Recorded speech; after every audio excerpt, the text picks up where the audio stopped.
I'm going to be using a timer today on my phone, and I really don't want to cut people off. So please try to monitor yourselves. Make sure your public comment relates to the subject matter of that item. Please remain respectful of each other and the forum. And any person engaging in conduct that disrupts the meeting is subject to being removed from the meeting. Okay, so how do you participate? So if you're here with us in person, you can approach the front after presentations are heard for the item you wish to address. If you joined us via WebEx or telephone, please use the raise your hand icon to join the queue. You can do this on WebEx by tapping the little hand icon during the item, and we will add you to the queue. If you're calling in and want to comment on an item, please press *3 on your phone to activate the raise your hand feature.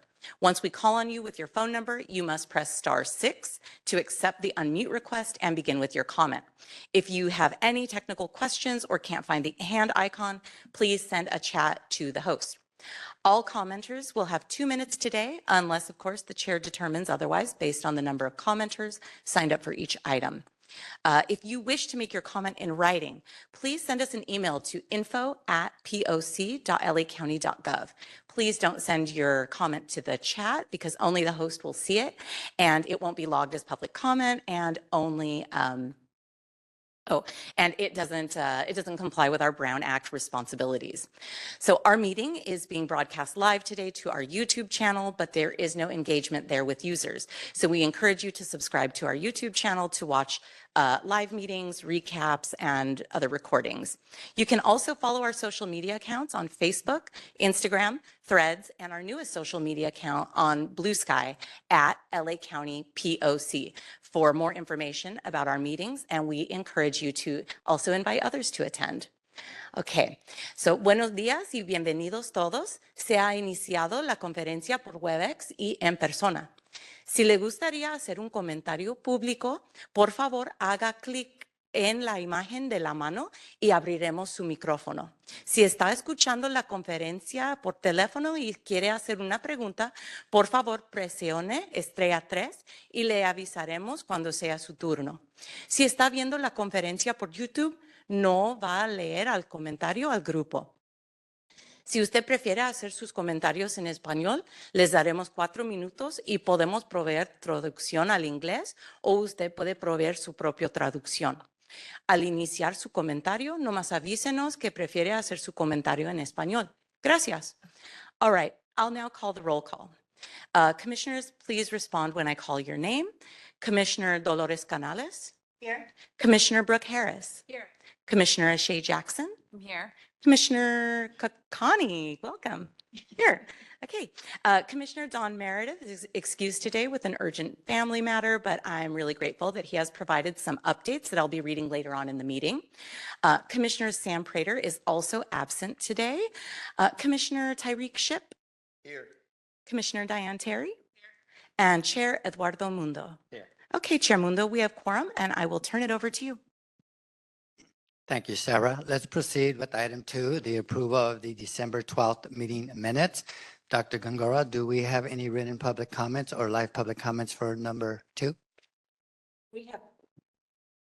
We have not received written public comment on this item, but if you would like to comment on the item, please raise your hand using the raise your hand feature in WebEx.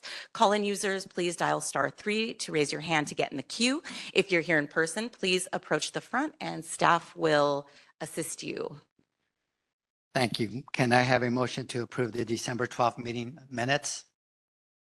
I'll make a motion to approve the minutes. Commissioner Kakani, seconded. Second. Commissioner Terry, thank you. Are there any changes to the minutes? Okay, thank you. Hearing none, commissioners, please vote with a voice vote. Aye. Aye. Thank you. With that, the motion carries.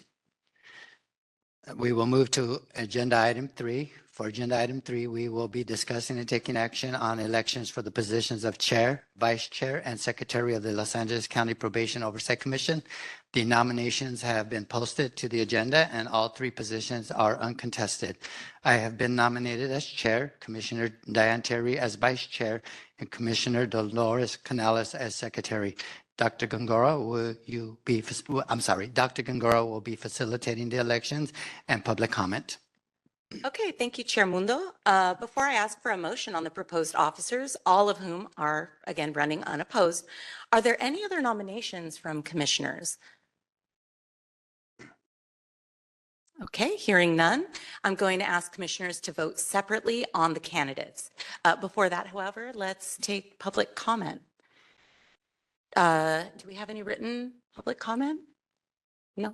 Okay, so we have not received any written public comment on this item. If you'd like to comment on this item, please raise your hand, again, using the raise your hand feature, or call-in users, please dial *3 to raise your hand to get in the queue. If you're here in person, again, you can come to the podium. Any comments online? Looks like. Nope. Okay, Okay, so can I have a motion to elect Commissioner Mundo as chair? I'll make a motion to elect Commissioner Mundo as chair. Seconded. Okay, so we have a motion by Commissioner Kakani, seconded by Commissioner Jackson. Can I have a motion to, do we have to vote separately or do we do one single vote?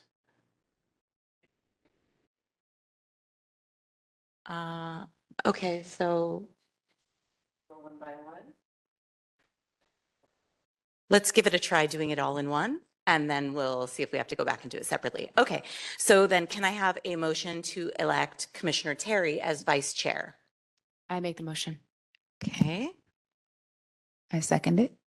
okay, we have a motion by Commissioner Harris, seconded by Commissioner Jackson. And can I have a motion to elect Commissioner Canales as secretary? I motion to elect Commissioner Canales as secretary. am I able to second that? Yeah, I Then think I'll so. second.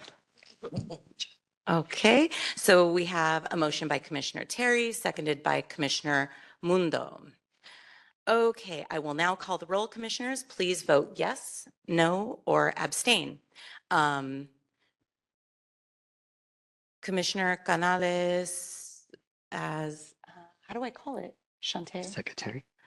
Sorry, well, okay, I guess we vote.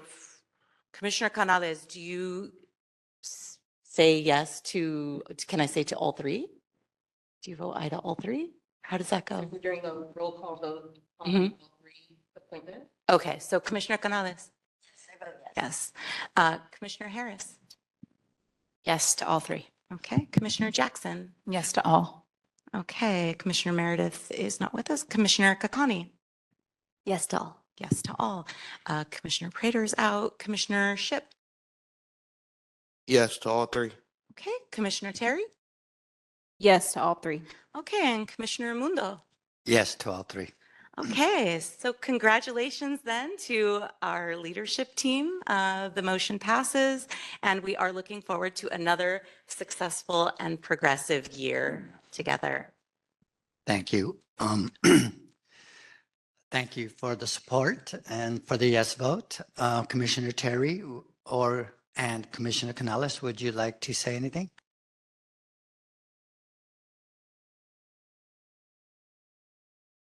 Nothing, just looking forward to continuing the work.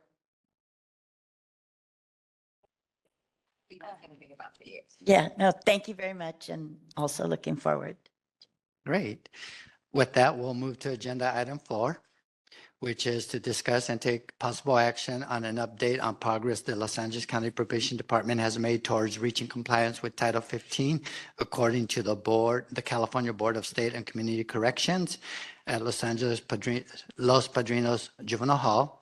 Senior Director Arrington was unable to join us today due to the BSCC inspection at Los Padrinos today. But Chief Deputy Epps, thanks for joining us, and please proceed with your updates. Thank you. Good morning. So to begin, as you stated, Superintendent Arrington and the team, we did receive notice last week from the Board of State and Community Corrections going forward in the discussion to be known as the BSCC, that they did approve a reinspection. The reinspection actually began on Monday. We anticipate that it will go through the end of this week and perhaps into next week. Actually, we don't know the set term. There's no set term on how long the reinspection will take. So that is underway and in the works. So we're very excited. The other thing I want to mention before I get started is that Chief Villarosa was not able to join us today. He has a meeting conflict. However, at the next POC meeting in March, he is going to be here to discuss the global plan, to take questions and present the global plan. So with that being said, so as you know, we currently have an open CAP, corrective action plan known as CAP for programming. We had our comprehensive inspection prior to being determined to be unsuitable for staffing. As part of the comprehensive, there were 9 findings of noncompliance, which were outlined in our CAP dated December 20th, 2024. BSCC has approved that CAP. We, of course, have questions because of the status of unsuitability. We anticipate, we're optimistic that we will be found suitable, but again, there's a process. So we have continued to do the work of every strategy that's outlined in the corrective action plan. So what I want to do is go through the other things that we are doing, and then if there's specific questions about things, if you let me know what page, I can speak specifically to those. So the things that we're doing in conjunction with the strategies outlined in the corrective action plan previously submitted and approved for programming, and the one for the 9 items, I believe it's 9, for of noncompliance. To supplement that, we have been meeting weekly with the county compliance officer that was appointed to work on the CAPS. And basically that is a meeting with the leadership team at LP, and they do a run through of the CAP items. If there's things that, for example, hey, we need to tweak a policy, we need to develop a policy, we need to redo forms. Hey, who's done the form? Is the form complete? Checking off those things that have been done and discussing who has those assignments. And if they're not fully completed, what is the progress on those things? There's also a weekly meeting with supervisors and managers who are overseeing the execution of the corrective action plans as they're in progress, to question where, as far as their execution point, with different people being assigned, hey, your oversight is in this, where are you on this? What goals, what activities have been underway to meet that? What have you done to achieve that as we outlined it? So there's those weekly meetings as well. We have reassigned 15 supervisors to Los Padrinos Juvenile Hall to enhance oversight of operations, to increase the numbers of supervisors that are available to specific units, to further improve oversight of the execution at that very layman level of things that are in the corrective action plan, documentation, things that have to be done per the policies, if something's missed or if there's an incident, SIRs, physical intervention reports, to increase the number of supervisors we have on site.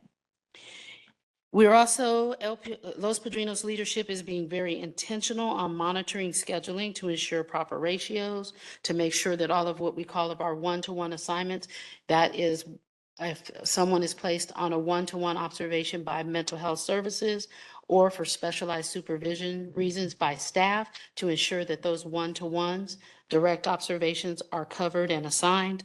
Also being very cognizant of movements for schools, delivery to school times, deliver to internal medical appointments, which would be any appointments that are taking place within the facility. We are continuing to monitor our detention reduction plan actions. Specifically, there is a newly developed, what's actually been since August, so it's not so new now, daily intake log that states not only what intakes that you had, what calls did you get for an inquiry or any request for clearance? If there was something where someone was cited out in the field, just as a reminder, as part of our strategies, we did give a directive in July. We no longer take site releases. It used to be that site releases were brought to the facility and probation cited out the youth with a promise to appear in court. But that's not necessary for probation to do that. That is something that the law enforcement agency can do in the field and cite them out. A couple of things that is beneficial for is because if you bring the kid and we can't get in touch with the parent, there's no need to detain you on a cite and release offense when the law enforcement agency can cite and release you from the field. So that's one thing. Also monitoring the adherence, following the guidelines that are in our intake criteria. I believe we discussed it previously and it's been shared in various meetings.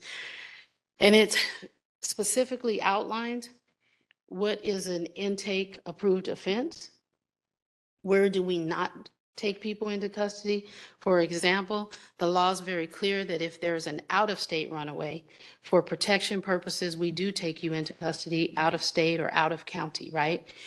And then, well, out of state, then there has to be what's called a relinquishment hearing. But if you are an in-county runaway, we do not take custody of in-county runaways if there's no criminal offense. So making very clear those things.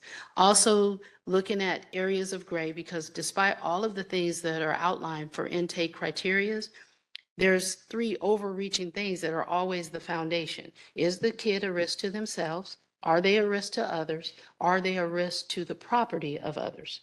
So having people really critically think through those processes and looking at that daily to say, hey, there's an issue here. Can you explain to me? Even sometimes when we didn't do an intake, taking direct calls from law enforcement inquiring. The intake criteria was issued to all county police chiefs, station captains, the sheriff's department station captains.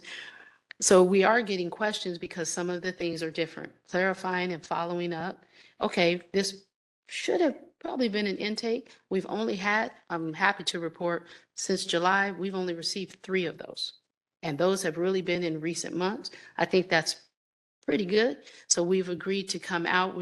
I did speak with a sergeant and a sergeant with LAPD, one of the different stations. So she is putting together something where we're going to go out and talk about the intake criteria to take questions. And this is why we're adhering to it to do that. We're also scheduled to do that for the sheriff's department as well. We're assessing our promise to appear CDP referrals. Those are referrals to community detention program before you go to court. And then looking at our intake decisions and what recommendations are being made to the court regarding release to community detention program at court. We're taking steps to work on, I don't want to say phase 2, the other part of our actions. I just call it phase 2 because it was very separate. So now we're looking at how do we bolster community-based detention option, alternative to detention options that we talked to the court about. So one thing, I got an email yesterday. There was a question about probation developing a reentry program and what would be the difference in what probation may develop versus what Department of Youth Development does. So one thing I was able to explain, as it's in our detention reduction plan, an intensive supervision plan. So I was explaining when I responded that the ISP is based on what's called an intensive aftercare program model. And those were developed, I want to say like 94, 95, but I could have the dates wrong. And what I did send them was, I said, although it's dated, I said, this is an overview from the Office of Juvenile Justice and Delinquency Prevention. And in various forms throughout the country, there have been models of what people call the intensive aftercare programs.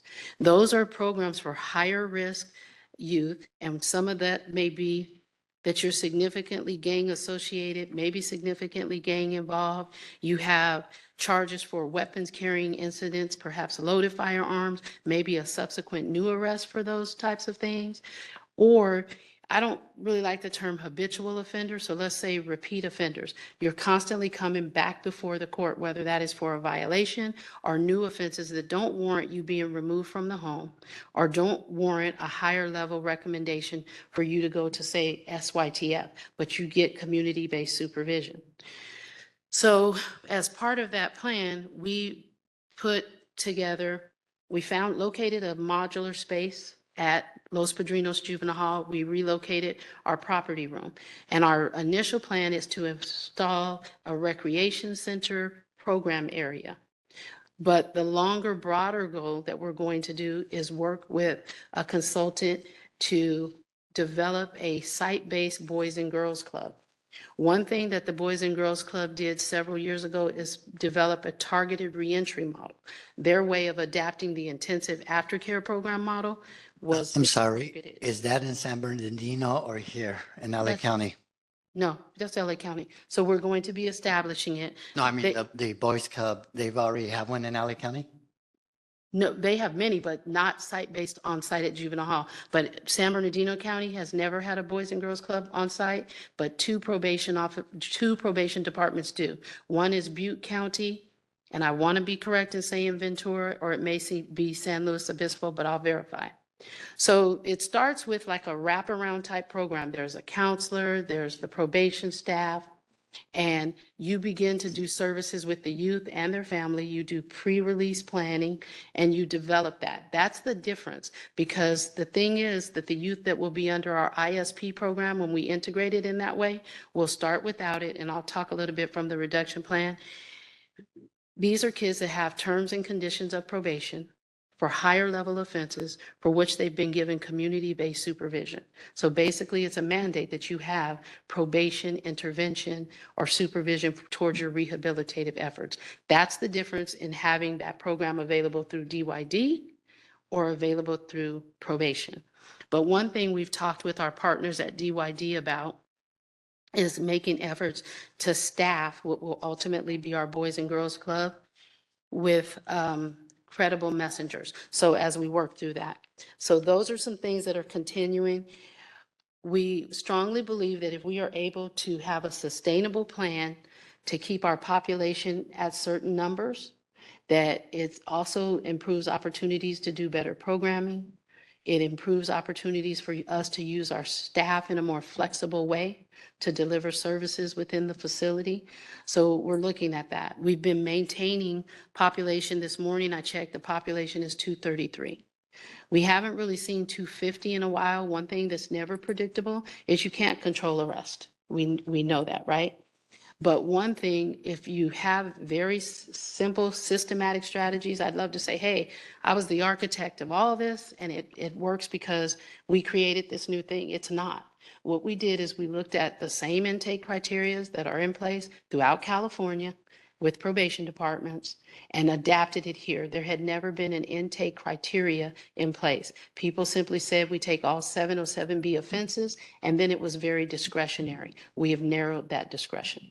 So I'll pause for questions. So I have one.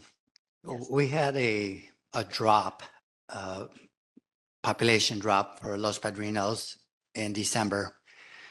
And there were 252 youth on that list. And out of the 252, there were only 30 LAT scores that were 10 or higher. During a recent week, at the beginning of the year, we had 28 youth detained, and we had 28 scores of 10 on the LADs. And I'm trying to figure out how that occurs, how we go from an 11 to 12% LAD scores of 10 and 11 to 100%. So I don't know what to think about that. How did that happen? How did we get such an increase? You know, thank you for the question. Last night, I had a lengthy discussion with one of the board officers about that very topic. So one thing I indicated to him, I said, I'll take a look at the data. I'll talk with our Systems Accountability Bureau to look at it more closely. But what I said, just without eyeballing it, if we've put in place the intake criteria, we're referring more kids to community detention program. We are diverting kids from ever coming to the door because we no longer take site releases. And that number is sometimes as high as 57, 43. So what you're now seeing are people that are actually needing to be detained. One thing we discussed, I said, so I haven't taken a look. I knew we were gathering the data because I saw that Ms. Vest had gotten the request. I said, so one thing they mentioned is, well, when I look at all of these, certainly the kid needs to be detained. So that's all I can offer now, but certainly next month when we're back, I know we're doing the global plan, but next month when we're back, I can get a summary of what our comparison is to those findings, but that's what I'm going to say at an eyeballs glance. Now that you're controlling intakes better, you're now seeing people that actually need to be detained. But those, I get the front end detention, but the lads doesn't play a role in the front end. It plays a role in the recommendation. And if you're going to be placing 10 on the lads, which doesn't even include the offense as an indicator, and just my experience at intake, 10s are rare, and to get 100%, it sounds like there's a shift that if kids come in on a 707B or a weapons charge, there's going to be a 10, so there's justification for the recommendation. And you keep talking about the front end, but it's the recommendation part that really counts because, for example, let's say a kid comes in on a 707B and the elements are simple. Kid was on the bus, saw a person with an iPhone, grabbed it from the person's hand, runs out. That's a 707B. Let's say there's no sophistication there, that the kid is not a gang member. So that starts giving us a lower LAT score. And if you look at the 252 kids, 57% of those before this shift had scores of 7 or lower. And now 100% is just, when I first saw it, it appeared to be a shift from going and really thoughtfully thinking about the recommendation based on the mitigating factors to emphasizing the offense itself. And so for me, trying to figure out how is it that we went to 100%, even the bench warrants had a 10. And so it's just, unless all of those offenses were allegedly committed by youth who had school issues, home issues, drug issues, it's unlikely to get a 10. So that's why I said, I didn't look at the data, but like I said, we're going to talk with our Systems Accountability Bureau and take a look at what they found. I said in the conversation yesterday, I said, hey, just off the top, without looking at the data that you have, this might be the answer, but we do need to look at it. And we certainly have not given any directive to have a shift to increase those numbers because we believe very much that if you're in detention, it needs to be for protection of the community, protection of self or property. So our goal is if you don't need to be there, for you not to be there. So I'm curious as to why, as you are. The other thing I would say, I don't have access to all of those. I'll look at them when we review the data. But the other thing to consider, I don't know if the specific cases we're discussing, if we're looking at priors, I don't know if what it is we're looking at. I can tell you this, that in the intake criteria, we have very much clarified even gun offenses. An example of that would be, hey, you have 4 people in a car. The shooter, or not the shooter, the driver has a gun under his seat. It used to be that at LP, everybody came in. No. That's not how you do business. You need to, these other people that are incidental, I'm just in the car. I don't have a weapon. So we're no longer booking everybody. Think it through. So that's been the direction, but as I said, we're certainly willing to, next month, come back with what we find when we take a closer look at the data. Because our goal is to decrease the number of kids in detention initially on that front end. We are assessing, looking at the recommendation reports, as you and I have discussed, even off sites from here. Some of the recommendations are a little off. They probably wouldn't be what I made. So what's the justification? We're in the process of looking at those. The final thing that I would say about that is now bolstering too, even when we make the recommendation, we're going to move towards a place as we implement community-based alternatives to detention. Can you recommend directly into those? Can you recommend to an ISP? And even saying when we, because like I said, we're going to meet with the courts. Well, I don't think I said it, but we're having a follow-up meeting with the courts. What are you seeing in CDP that's going well now? What are you seeing that's not going right, to get the feedback, to strengthen that, and to talk about, hey, these are some other options. So I can't really answer it until I look at the data. Okay. If you would indulge me, just two more questions. Yes, I just wanted, just for the benefit of the folks who are here and the folks who are listening in, maybe if you can explain what the LADS is, because most people, including some of the board offices, didn't really know what the LA detention screener is and the purpose that it serves. It's, and I'll let you do that. I'm vaguely familiar with the LADS. I've really been looking at more the DRE is which we're moving to, and it's just basically an assessment that kind of determines, should you even be taken into detention based on a select criteria factors. Should you even be here? Should we even detain you? So this actually probably has to be on another agenda item. I was hoping to hear more about staffing, but I will talk about the LADS. It was designed to get rid of something called the CRISPR. The CRISPR was heavily weighing the offense. So no matter what the elements of the offense were on the 707B, you got a 10. And the mitigating factors were disproportionate to the weight that the offense had. So the LADS actually is a document that forces the probation officer at intake to kind of look at the kid's overall makeup. How's he doing at school? Is he drug addicted? Is he gang involved? Does he have positive relations at home? And that score basically really determines the risk factor. It's not weighed on the offense itself. So most kids get caught up. Deputy Epps talked about the kid in the back seat of a car. A great example of mitigated elements. This kid wasn't the driver, he wasn't the shooter, whatever it is. He wasn't really involved.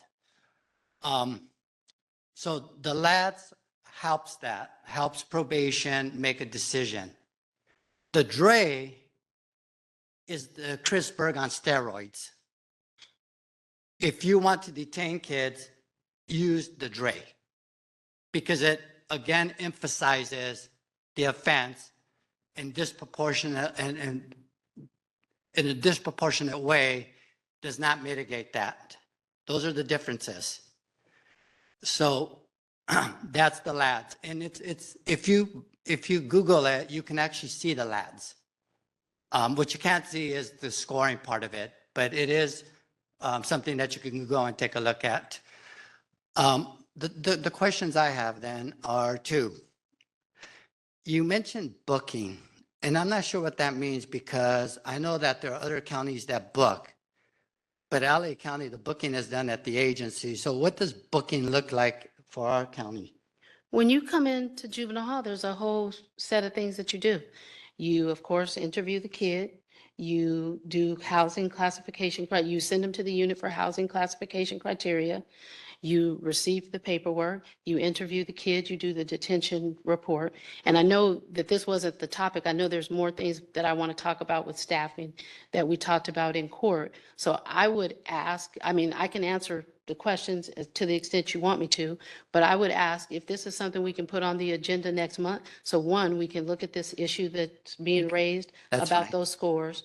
Yes, I hear you about the DRE. We have an assessment ongoing right now that we were working on looking at the LADS because a portion of kids are getting the LADS, a portion of the kids are getting the DRE. So to be able to discuss that and have SAB who's working on that to come in. We're also working on some other things with that because I want to make sure, because everyone's concerned about that. I'm very concerned how we do intake. It's a personal interest of mine as well, but I want to be able to have the right information at the right time so that we're sharing it appropriately. I don't want people relying on Google. That is not the best source of how we're assessing for detention. And so, so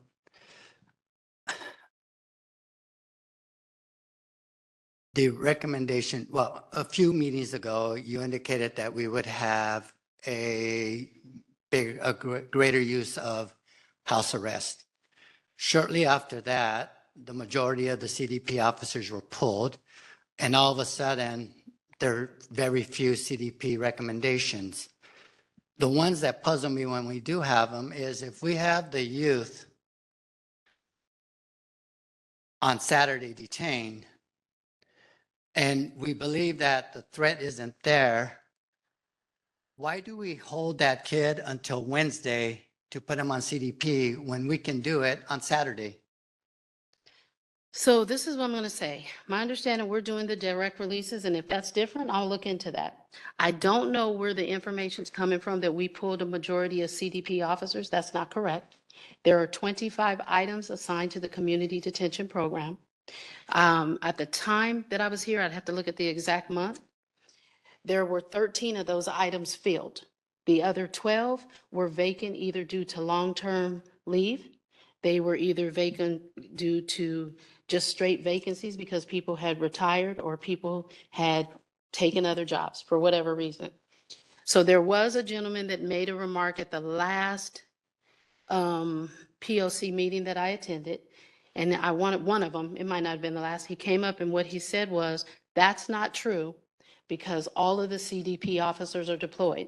And the response that I gave at that time, and it still remains to be the response, is that, hey, we have 13 items. Of those 13 items, I had taken a look and did an average across all 25 items. At the time, people had something like 4.5 or 4.2 per caseload. So what I said to people was, hey, until these numbers come up, because we have a staffing issue, we're immediately pulling 3 officers and deploying them into the facility. Prior to that time, people had been exempt from any deployment if you were in CDP. But let's be real. How can I justify to the chief, hey, I need to maintain CDP when they have 4.7 people on their caseload and all these other people are doing holdovers, they're being deployed into the hall until we get the numbers up. So I can tell you the last time I looked at the numbers, which was, I want to say Monday, we have 167 kids on CDP. It's higher than it's been my entire time being here, just over a year. So I don't know where the information that you're reporting here publicly came from, but I think it matters what we say and impressions that we get. So I would ask again to be able to get the right information, to present it in the forum so that we have the information. I'm fine talking about it based on what I do know, but it is inaccurate when we say that a majority of CDP officers were pulled. If you have different information, please let me know and I will look into it.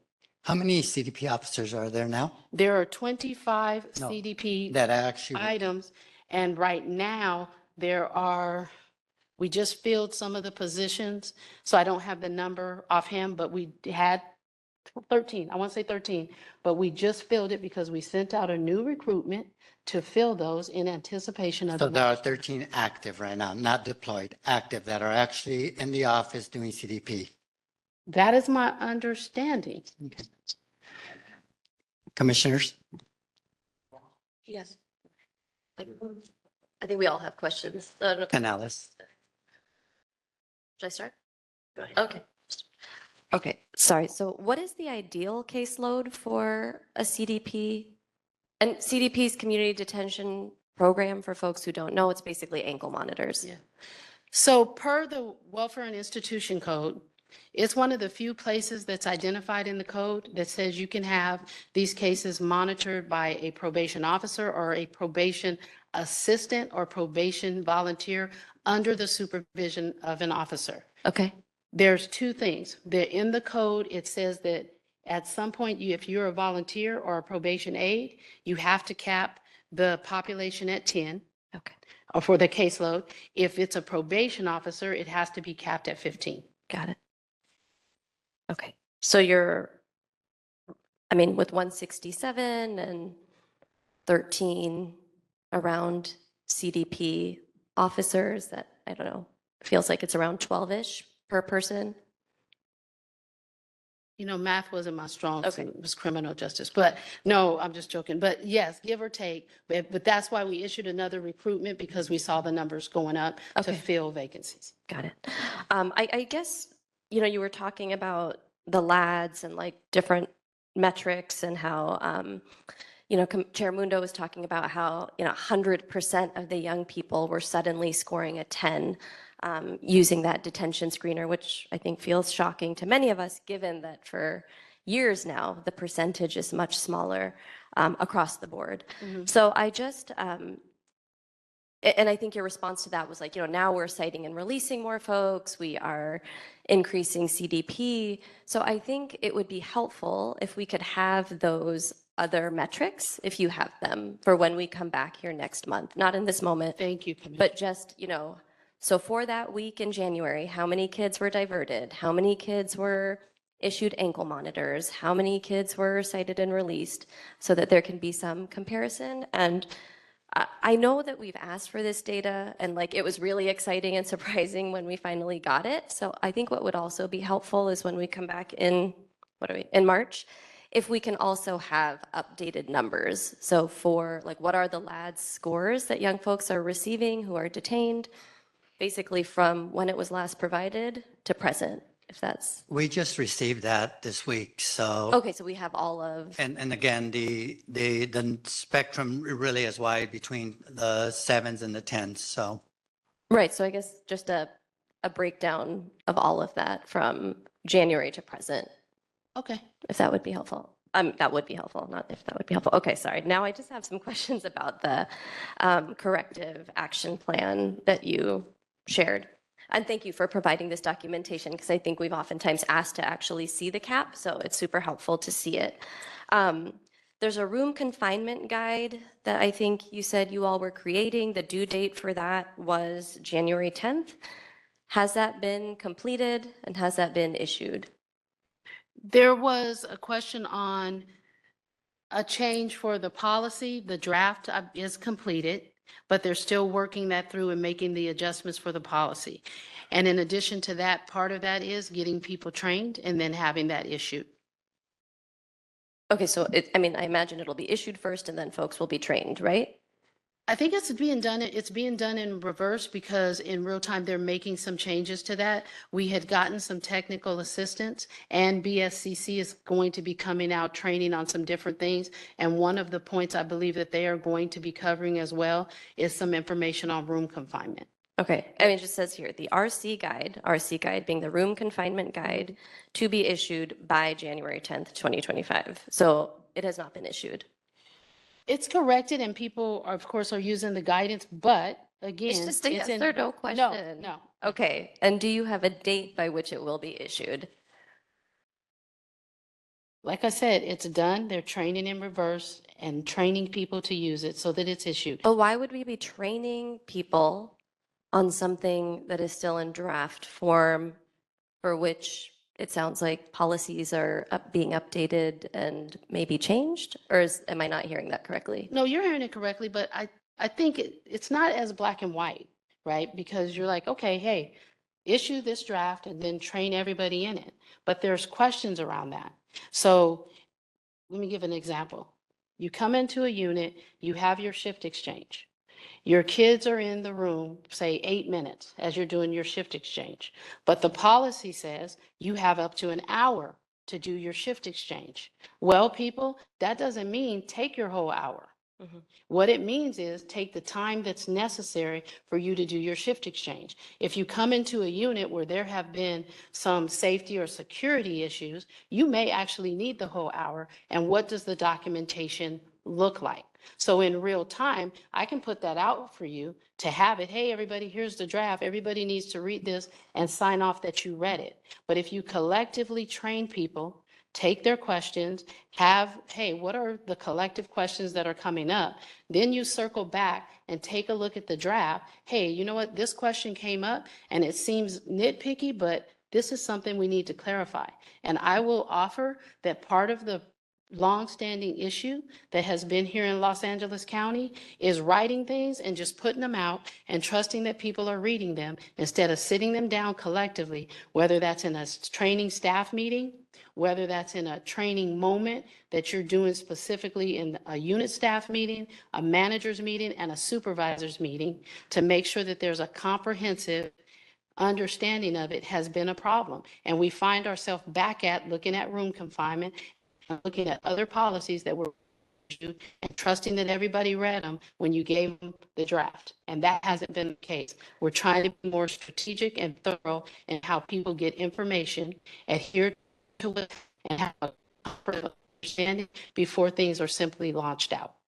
I appreciate all of that, but then it's just hard to then, so then it's, Are attempting to see if we can move forward with the meeting using a hotspot. There's been some difficulty with the internet in the building. And so we're going to gauge if we can move forward with acceptable audio and some form of video, if folks will just bear with us for a few minutes. Well, we do have 5 commissioners in the room right now, so we can move forward.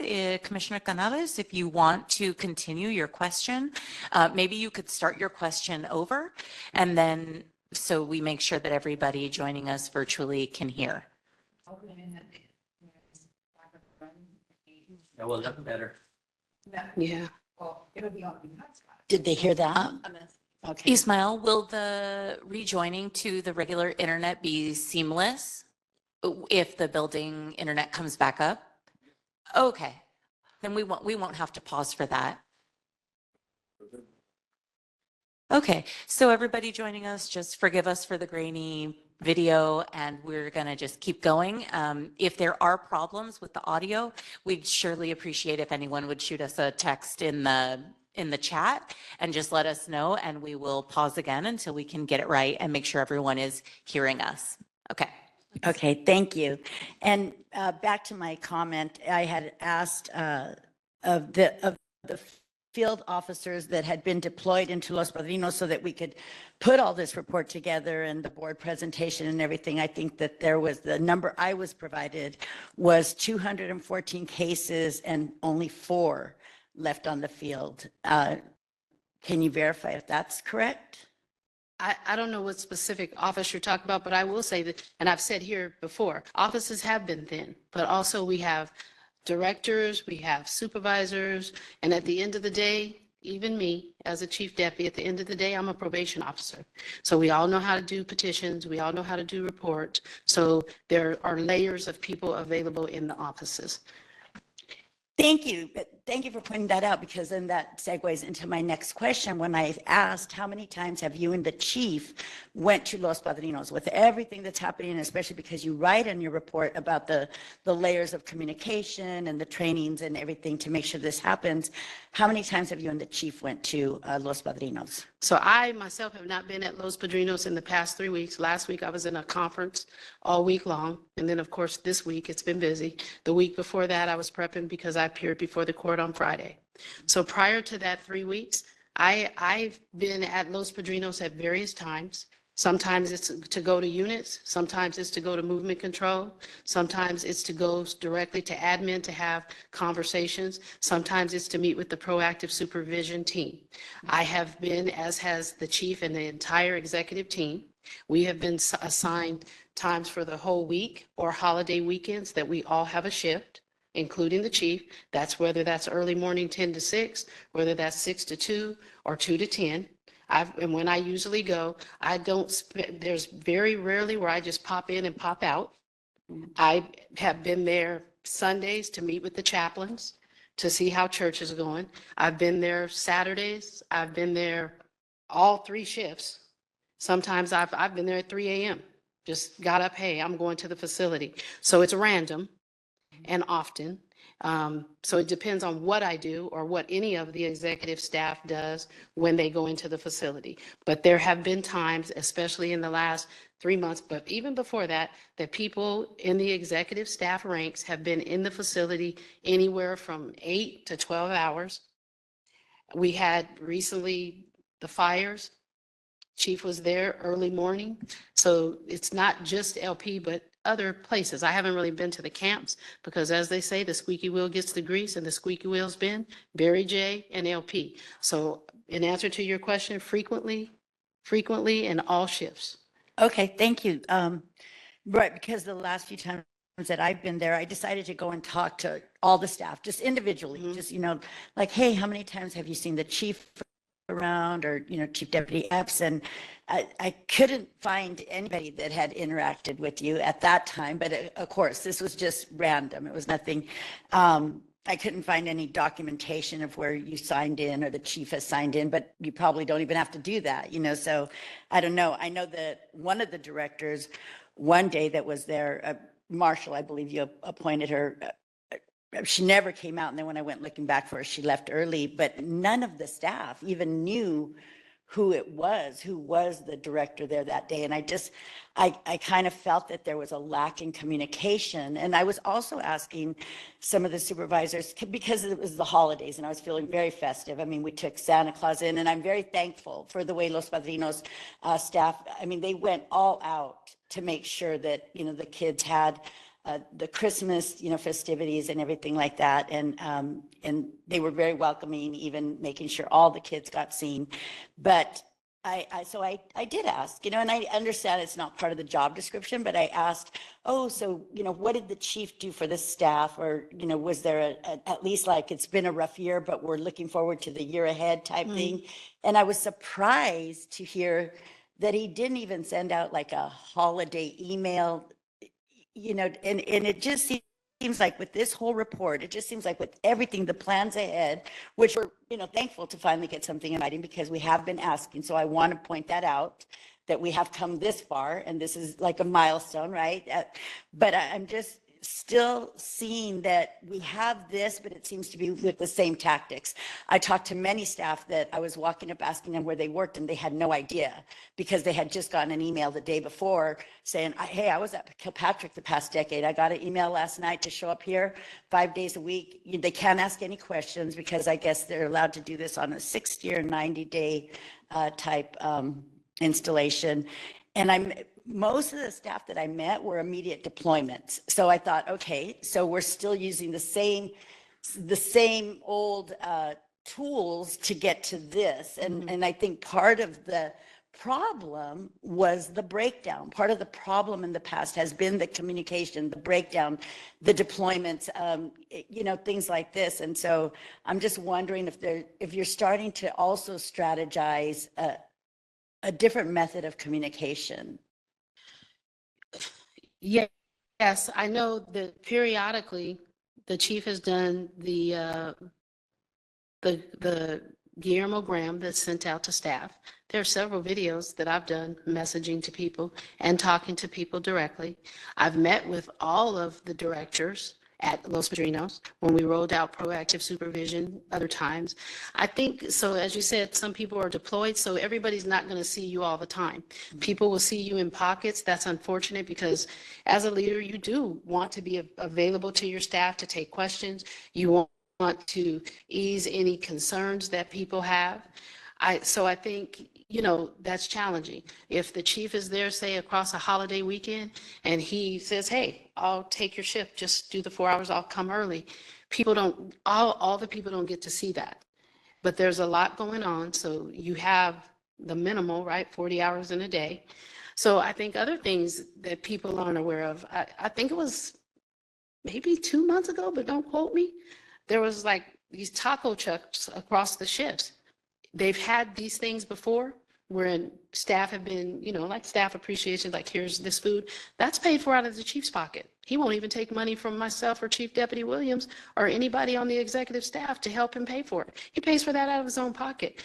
But unfortunately, if you're not one of the 200 or 300 plus people that got to be there in that moment, maybe he didn't come. But that's very much those things. And times of chaos, it is operationally challenging to be everywhere every minute. There's many things, as I said, being in court, there's questions. We have DOJ, we have BSCC. So as things have somewhat calmed down, certainly checking in every morning. I mean, for the longest time, I was calling, hey, what's the pop today? So I can't justify why you don't know every face, and every face doesn't know you were there, but I can assure you I've been there. Right. and that the chief has been there, and that Chief Deputy Williams. Our new deputy directors have all worked shifts on site, being there, doing what they're doing, walking through the unit. So I'm sorry, I don't have a better answer for you on that. Right, and this was just, on several occasions where I talked to the line staff, different line staff, and many, this was their first week or first day being there. And so this is interesting feedback too. And then one more thing that I wanted to ask is when you are going to do things like that, like with the taco trucks and the staff appreciation and everything, do you notify POC to see if like any of us are available just to see how it's going? I mean, not that you have to, I'm just No, wondering. we haven't. You know, Maybe we could get it like a notification of the next one just to see all this, the team building exercises and everything. I think that Okay. that would be great. And then with the population decrease now down to 233, another thing that I noticed when I was going into Los Padrinos with unit R1 and R2, I just, I can't imagine when I go in there and looking at these young people and then showing up the week later and it's like, oh, so-and-so lost their fitness. They've been transferred over to the adult facility, so then I, still picture that face, building the gingerbread house and then now they're in Men's Central Jail because of their fitness, which I get, that's a whole different a court thing. But of the numbers, are you counting in the population reduction, how many are being transferred to adult facilities for their charges? Do you understand? Did I say the question wrong? I no, apologize. no, you did. Commissioner, I need to look at the numbers because I have to look at the numbers.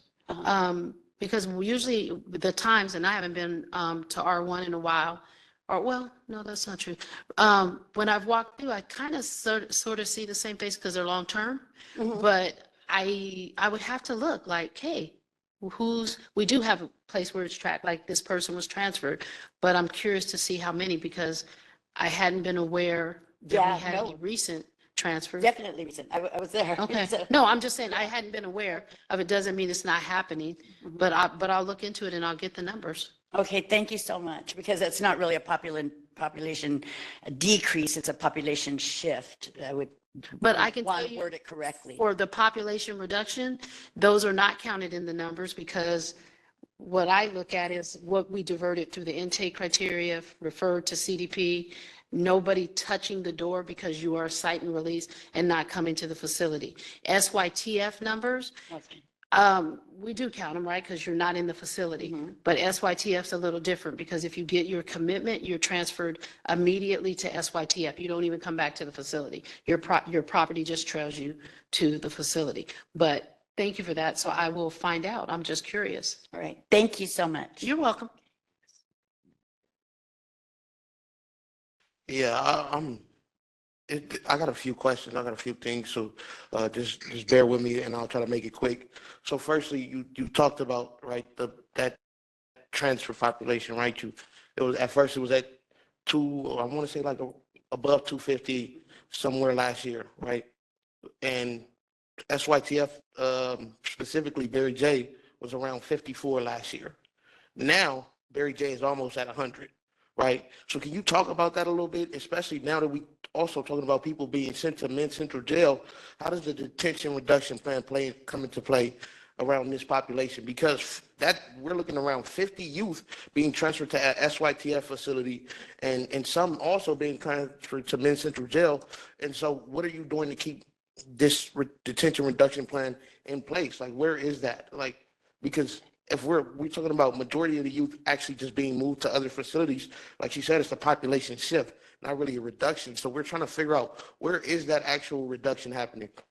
And then even like Commissioner Mundo mentioned, right, you talk about overrides. In here, you specifically stated, you all specifically stated that overrides wouldn't be happening.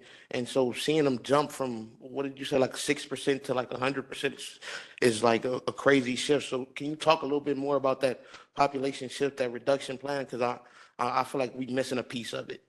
Thank you. So first, I'm going to say what I've looked at, right? Because SYTF is SYTF, but I'll talk about that in a second, is, hey, are we detaining people that need to be detained now for their safety of self, safety of others, or property based on using the criteria. And yes, because people have been diverted from being taken into custody when they're not appropriate to detain because there's guidance. So there's that. Are we referring people with the promise to appear, which we control, right? There's a promise to appear. We referred you to community detention program. Mr. Mundo brought up a good point saying, hey, people aren't being released for 2 days or give or take 2 days, like a Saturday on CDP. Well, that's something I need to look into because you should be released forthwith right away if you're suitable for CDP. So we'll look into that. There's CDP. Then there's the prevention of anybody ever coming to the door because we no longer do overrides for site releases and we no longer take site releases. Those are cited out at the field. So those are the 3 impacts that we look at. When you look at SYTF, when I look at the population of SYTF, and I'll give you the last time, Commissioner, that I really took a look. At one point, there were like 65 kids in custody for homicide. Maybe there was another, and I'm just kind of trying to remember off the top of my head, another 15 in custody for attempted murder.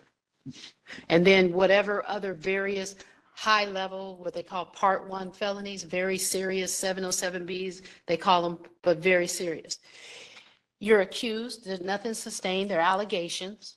But if those were to work their way through, I didn't look to see who had a transfer proceeding in place that may take you to adult court or may not. But what I can tell you is when I look at that number and that population, for me in my mind, as looking at detention right now, I say a couple things. What are we potentially projecting that could be the population at SYTF? So even when took a look at them in 2023, yeah, you have 56 people at SYTF, right? But you had at that time even higher numbers for these serious violent felonies. And if your allegations are sustained, we're not found or found true, we're not guilty in juvenile court, we're found true. If they're sustained and you don't go to adult court, your transfer proceedings are not successful, but you get a commitment, it's going to be to SYTF if it's found true. So when you project those types of numbers, it is not unreasonable to me, given that level of offenses, that right now we're at 96 kids at SYTF. I have two young adults that are currently in county jail, and there's been some things with their offense, they're coming back. And they may already be back. I haven't checked the SYTF population yesterday or today. So when you look at that, when you say, and correct me if I'm not hearing your question right. So where you're saying, okay, population shift, but what are you going to do to maintain the population if you have these people that are shifting? So we look at this, so that's not involved in shift. But when you talk about SYTF and you talk about the types of offenses, I appreciate your question, and I hope I explained this right. So you're concerned, right? If you're doing probation, you've been around long enough, and I've been doing this, I just hit my 36th year. What concerns me is what was the quality of supervision before you got to your 3rd firearms offense that now may have resulted in a murder? What was the quality of intervention, preventions, and rehabilitative services before we got there? So how you can't control what people do. But I and the chief believe, not all me, but in our discussions, because we're both kind of nerdy and look at information like, hey, if you could do this, this could work. So I would offer to you, what are the strategies that we need to put in place when I have my first gun carrying incident? What are the strategies you need to put in place? Is it because people say, the child and family team meetings? Can I do a child and family team meeting with a high-risk youth, no matter what the risk is? Discuss with the family how we reintegrate you just even from juvenile hall, even though you were there for a few days.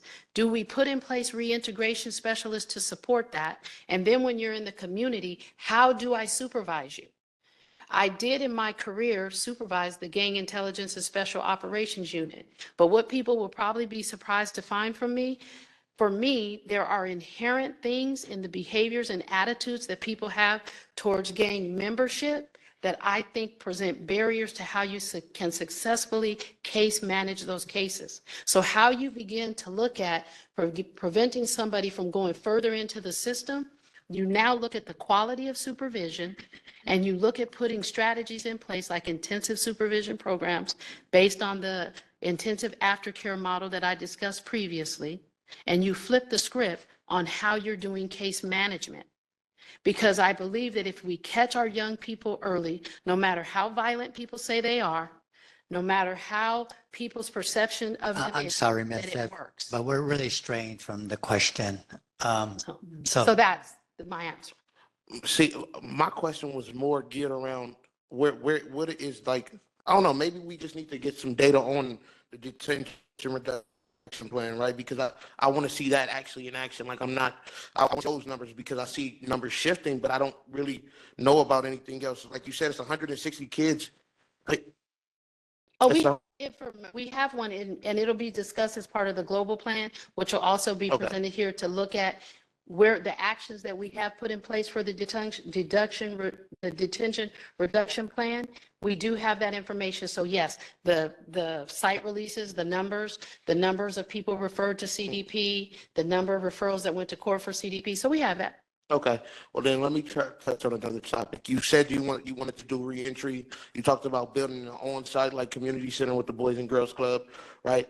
My question to you is this: why even step on the toes of another county department, right? Because DYD is already doing this work, and you mentioned that as well.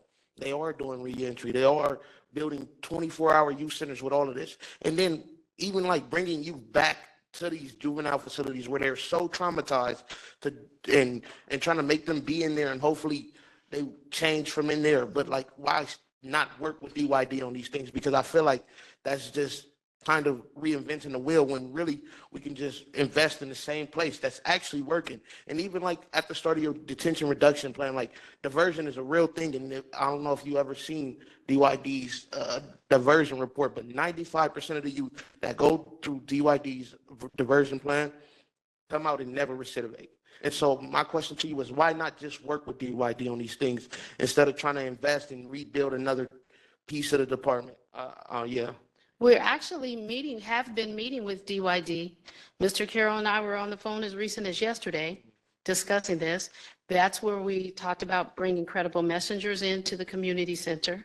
The difference here is these are individuals that are declared wards of the court. They have terms and conditions of probation. Probation is required to engage and to provide rehabilitative services. So it's not trying to step on anyone's toes. It's trying to enhance and get better outcomes for our kids. I have a quick question. I just would like to know how the corrective action plan functions within the global plan. I know you've mentioned the global plan a couple of times, but I'd just like to know that. Well, of course, Commissioner, just doing all the steps to come into compliance on those 9 areas, and the program is a separate cap. So how it functions to that is what things do you put in place, and just looking, if you will, like at your whole playing field. What pieces can you put in place for population? And that's something I hope people will like. When you're reducing the populations, how can you deal with special populations? What services can you bring in to enhance that? What can you do differently to make sure that you sustain compliance?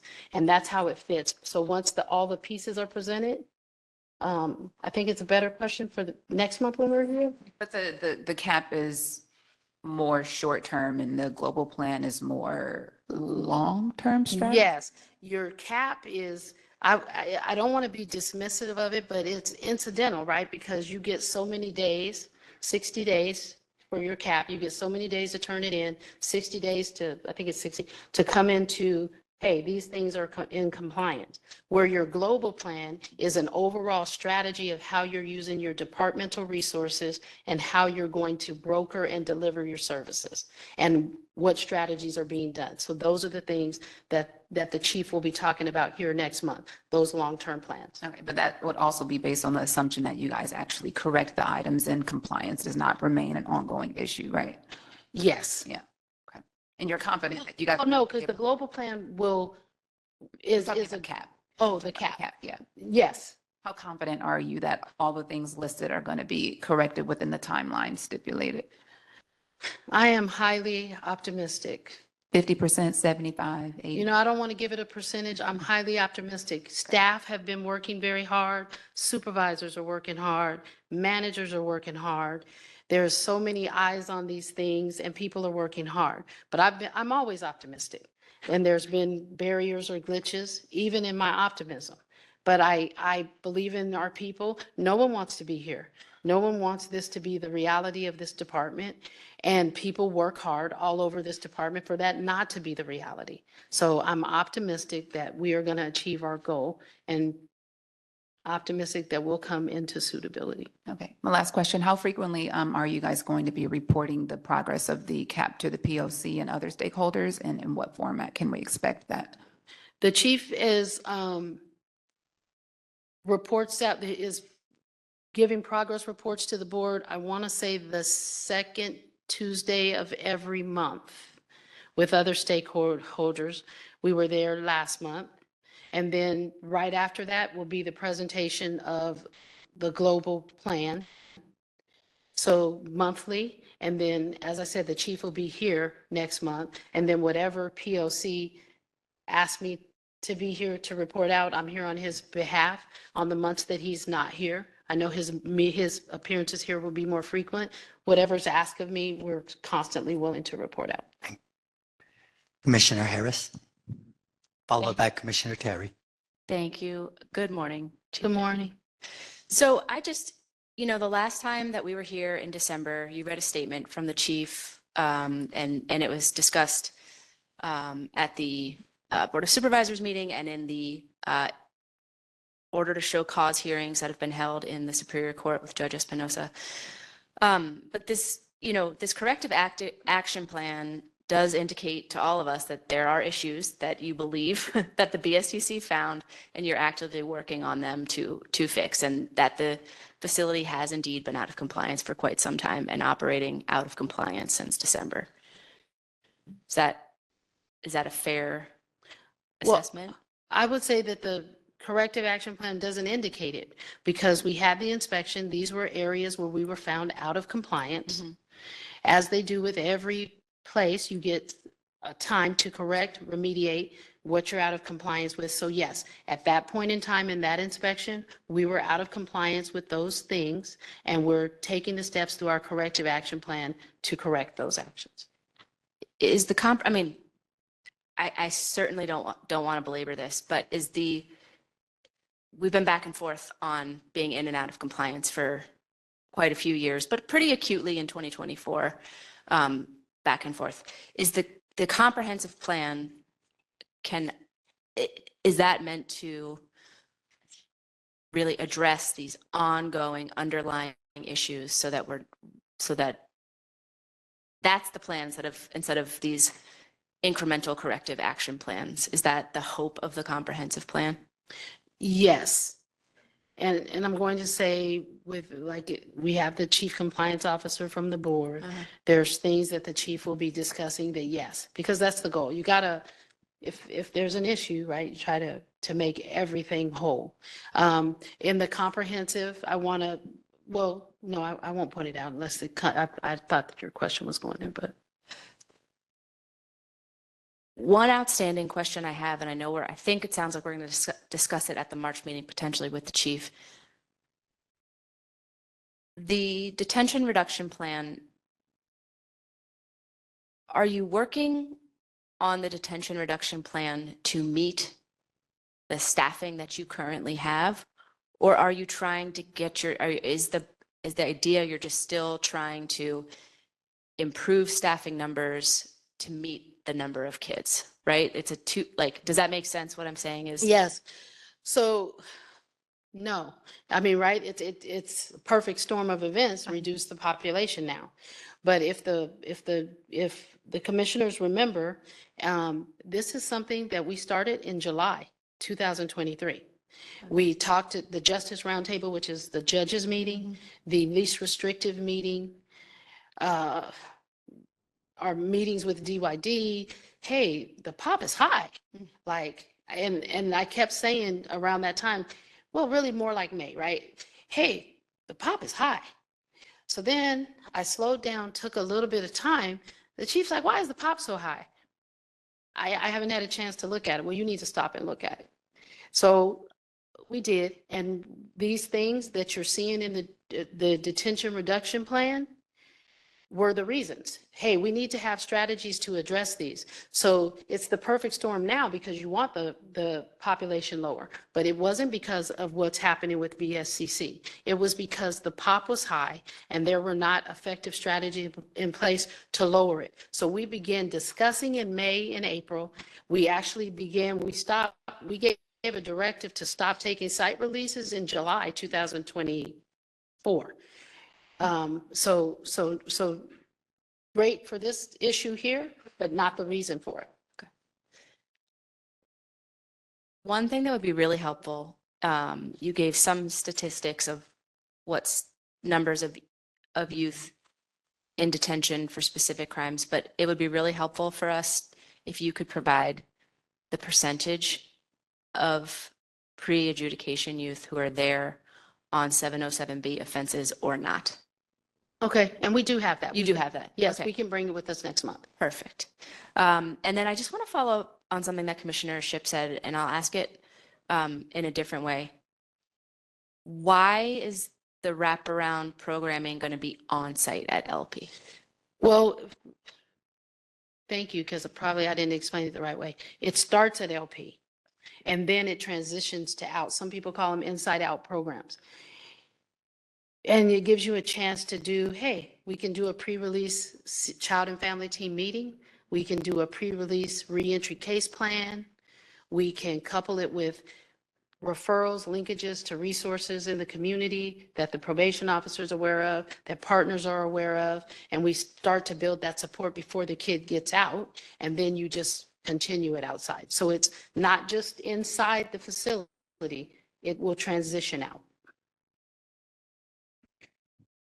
What I thought I heard you say initially is that they were going to be coming back to do programming, like the Boys and Girls Club is going to be stationed at LP for that intensive supervision program. That's correct, but let me clarify, no, you will not have to come back to juvenile hall to do your program. We just happen to have that facility there that we can use for programming, incorporate some of the programs that the Boys and Girls Club have, incorporate the programs that we already have coming into the facility.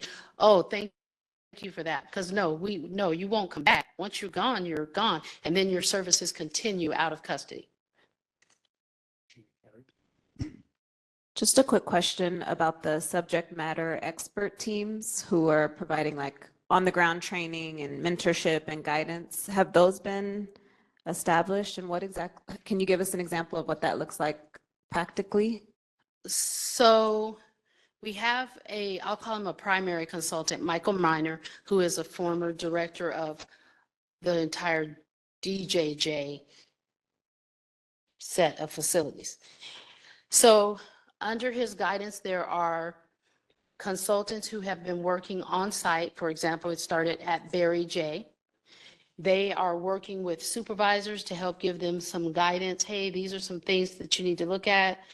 Have you considered this? Meeting with groups to discuss and debrief, hey, how did that go? This could be something that works better. Have we thought about these strategies? Maybe there's a policy that needs to be built around this. These are some concerns that we're reporting out. Management of the unit, responding to incidents, documentation. So as we know, Barry J is fully 100% in compliance. And that has worked very well strategically, having them placed there, meeting with from the superintendent all the way down. That will be modeled at LP, is being modeled at LP. And so we are excited that we will get the same result. So that's what that is. Does that answer the question, or is there something else I need to? I think so. Just to clarify, it says that staff would also be a part of it. And I was curious, are those staff who would otherwise be active in the unit working and they're kind of pulled to be a part of this team, or is this separate staff? No, it's still the same thing. It's kind of like, not, it's not proactive supervision because these consultants are doing very targeted things. We would still have our proactive supervision. This is that real-time training where we talked about, hey, as a cohort, we put a group of graduates on L&M. Then we did the next units, which was E&F. You're in real-time training. You're not stopped and pulled from the unit from the training. It is real, live, immersed training. I am being trained in live action on my unit after coming out of the academy. So now that will be modeled to obviously supervisors, managers, and some people already there to mentor and guide like, hey, this is how you can support this action. This may be something you want to talk about more in the meeting with your unit. If this is an idea, how do you bring those to life for your particular unit? Guiding, real-time guidance and coaching to enhance other training you get and to improve where you are in the live environment. So before we move on, I think it's time to give the public a chance to speak. But I do want to remind my fellow commissioners that the probation officers take umbrage to the terminology of staff. And Mr. Bell has reminded us constantly of that. So if we can just use probation officer in place of staff. Dr. Gungara, do we have any live public comment or written?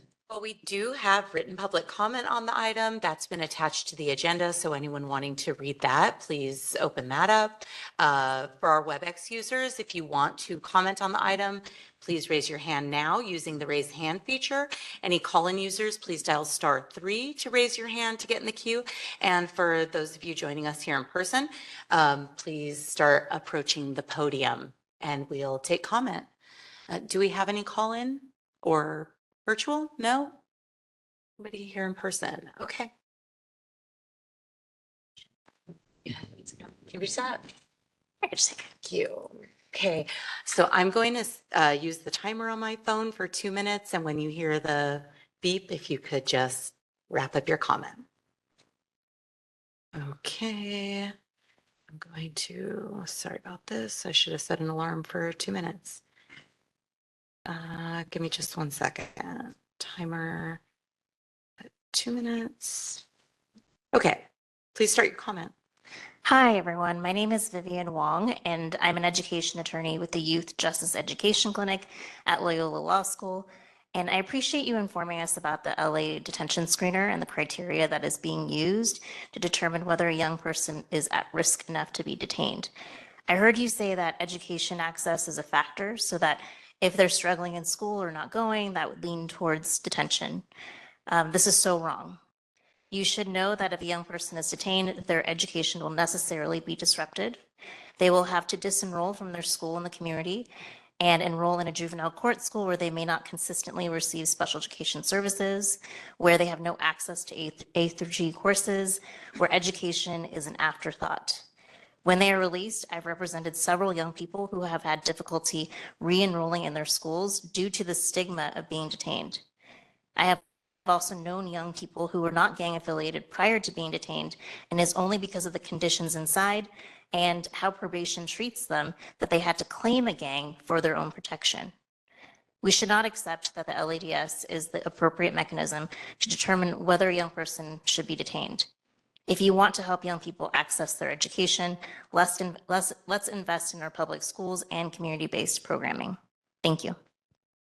Thank you. And Ismail, we have a virtual participant. Adrina? Can you hear us? Can you start your comment? And I will start the timer as soon as I hear you. Hello? Hello, hear me? thank you. Yes. Okay. Throughout my son's time with probation, I've had the opportunity to work with and encounter many staff members that take on important roles and responsibilities in order for the department to function properly. Many officers didn't know this, but for the past years, I've created a list that separates and highlights your good officers as well as the ones who neglect their duties, giving probation the bad reputation that plagues your department today. I want to acknowledge certain individuals who really deserve this type of recognition that completely avoided placing themselves on the wrong side of this list without having any knowledge of its existence. Probation Officer Linton, who I've encountered many times during visits. He's very respectful, great character, professional, friendly. He interacts with families, making everyone feel comfortable during difficult times. Never abuses his authority or power. I can't think of a single time I've ever encountered him on a bad day. Probation Officer Mr. Aparicio, he was one of my first encounterments with the probation department. My son has a lot of respect and admiration for him. He built an important professional relationship between himself and my son, often communicating and accommodating us. Probation Officer Gomez, who monitored my son while he was on house arrest. She's someone who stands on business, and if you stand on business too, then you won't have any issues working with her. Great communication skills. When my son completed his house arrest, she requested for us to call her after court. Before we called her, my son was very sad and said, "This is going to be the saddest call she receives," knowing we were done working with each other and would no longer see her again, showcasing the type of relationship she had built with my family. Probation Officer Sanchez, in the beginning, we actually started off on the wrong foot due to a very small miscommunication, but he never let it get in the way or stopped him from improving his relationship between our family. Not affecting, Adrena, I'm yeah, so sorry. That is your time. I'm all right, so sorry. it's Thank you fine. for calling in. Okay, we have another online caller. Tara, can you unmute yourself? And as soon as we hear you, then I will start the timer for 2 minutes.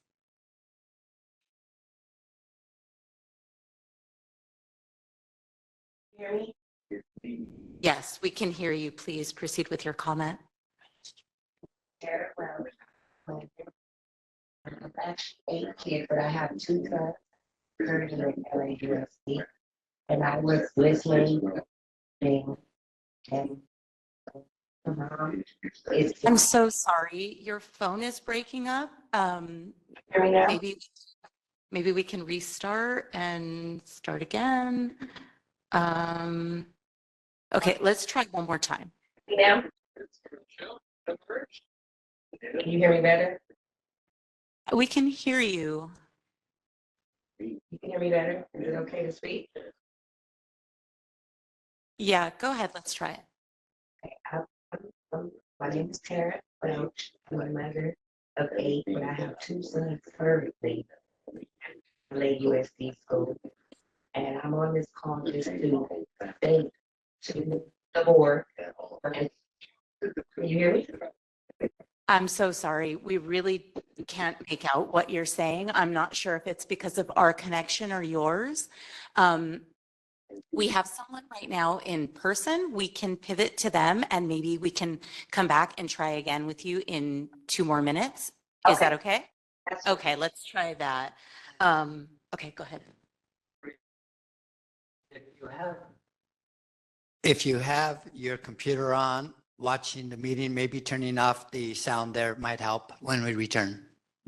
Okay. Okay, let's go to our in-person commenter. You've got 2 minutes. Cool. Good morning, Helen Eigenberg, Hangout to Good. Thank you, Ms. Epps, for always being here and working hard to help us understand what is happening in Los Padrinos in particular. I do appreciate that. And I appreciate all the questions from the commission. I just don't want to lose sight at how long we have been in this noncompliance. And we were supposed to close in December, and it's now February 5th. And I don't want to lose sight of that. And I don't want 2025 to go by and we're still dealing with this noncompliance. I'm going to try to have hope like you talk about and be optimistic. But we have had people all in Los Padrinos, probation staff and youth in the facility that have not been safe for over a year now. And that being said, I also just want to say I've been doing court watch in Inglewood and have gotten to start to know some of the public defenders. And it's been told to me by one of the public defenders that At Los Padrinos, there are the men in black that they are referred to, and there's been some violence happening with them, and the kids are taken over by the nurses station where there isn't a camera.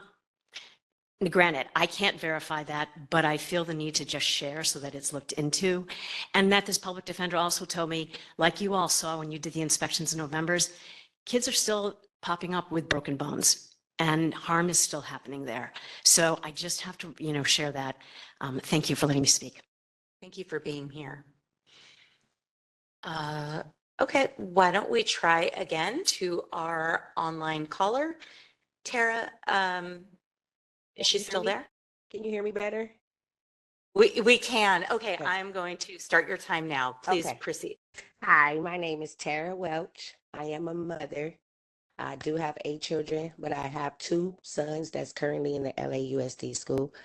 It's really concerning to me as a parent and as a parent now, sorry for the background noise, to notify the board and some of these mothers that I feel they pain and to say that I have 2 sons that I don't want to experience this. And I've been watching how the care is for the children.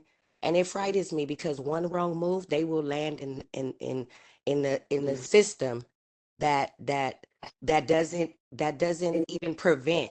So my concern is why isn't there any preventative measures for children instead of probation or instead of like giving like once they in probation they get medication like that's without the mother's consent or the child, and now you have these kids that give more problems. So where are the preventative measures? I see the money that's being spent. I see these places that's not habitable for children.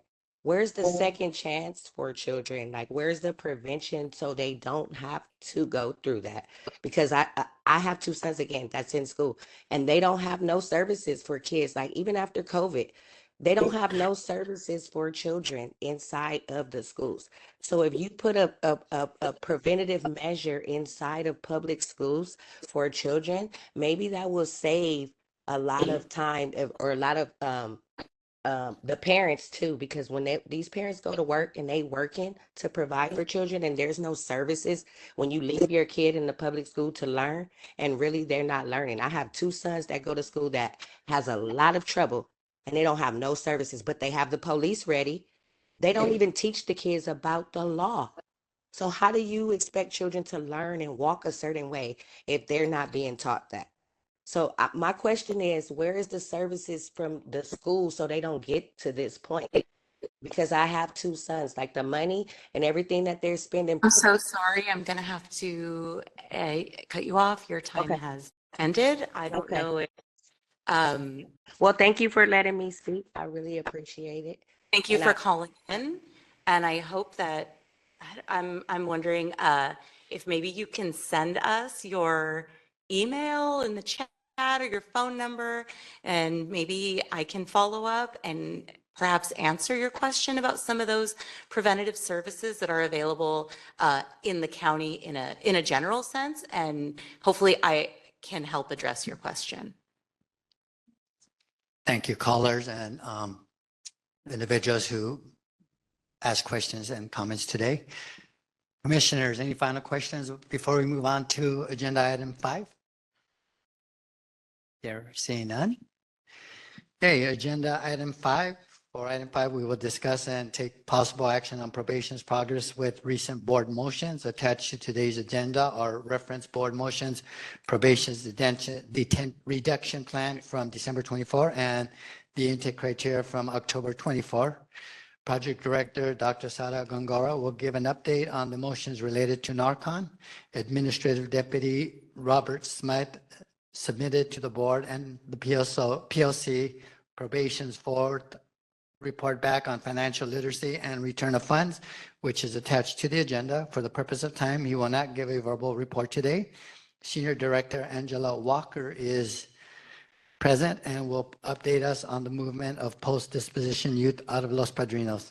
Dr. Congora, please proceed. Thank you, Chair. So I've been conducting follow-up visits to probation's facilities in response to the board's November 26 motion entitled Empowering Probation Providers to Carry Naloxone. For those of you joining us who are less familiar with naloxone, it's an inhaled medication that can quickly reverse an opioid overdose. And it has really been key to saving many lives in our county and across the world, really, as we continue to confront the public health crisis around fentanyl. The motion called for four things. For probation to train all officers in how to be able to use naloxone, which is also called Narcan, and I'll kind of use those terms interchangeably just because Narcan's 2 syllables, a little bit easier to say. So to train the officers, to supply all probation officers with Narcan, and to direct all probation officers to carry that Narcan on their person, and to supply and empower contracted providers, including those specialized in substance abuse treatment, DMH or Department of Mental Health providers, and credible messengers with the naloxone or Narcan. And this being because these individuals have training. They may know how to identify when somebody is intoxicated or having a shift in their consciousness, and that it might be helpful to deploy this medication. And in doing so, possibly save a life. So in December, we did visits to Dorothy Kirby Center and Los Padrinos Juvenile Hall. At Los Padrinos, there were, we interviewed 51 probation officers, and just 24 of them had Narcan on their person. So that's about 47%. Of those folks that didn't have it on them, we did some follow-up questions, right? Like, so have you been trained in it? Have you been given the Narcan? And only 4 of them had never had training. 9 of them said they had not been issued it, and the rest reported having it, but not carrying it. Some of the officers that we spoke to that didn't have it said that they had been deployed to Los Padrinos and that they could not bring the Narcan in that they had been issued in the field office. Before we left the facility, we met with the superintendent and talked about all of these issues so folks at the facility could be aware about where the spots are that need to be addressed, right? At Dorothy Kirby Center, we found that 75% of the probation staff we asked were carrying their Narcan, and that partially may have been because there had been a recent deployment of Narcan that ended up being a young person who had taken some medication or some illicit medication. So in January, we also did follow-up visits to Barry J. Nydorf, SYTF, and Campus Kilpatrick, where both facilities are at 100% Narcan carrying rate. Officers had it on their belt, they knew that it was expected, and they were prepared. We did not take any visits to probation's East camps because in our most recent annual inspections of those facilities, they were way ahead of the curve. The directors at those facilities had taken proactive approaches to Narcan, and they had already kind of had these conversations with their staff, and we found at those, at that time, which was like September of last year, they were already carrying the Narcan and prepared with that. So that's in regard to probation officers, right? And the outcomes at the facilities that we visited for empowering the providers were less good.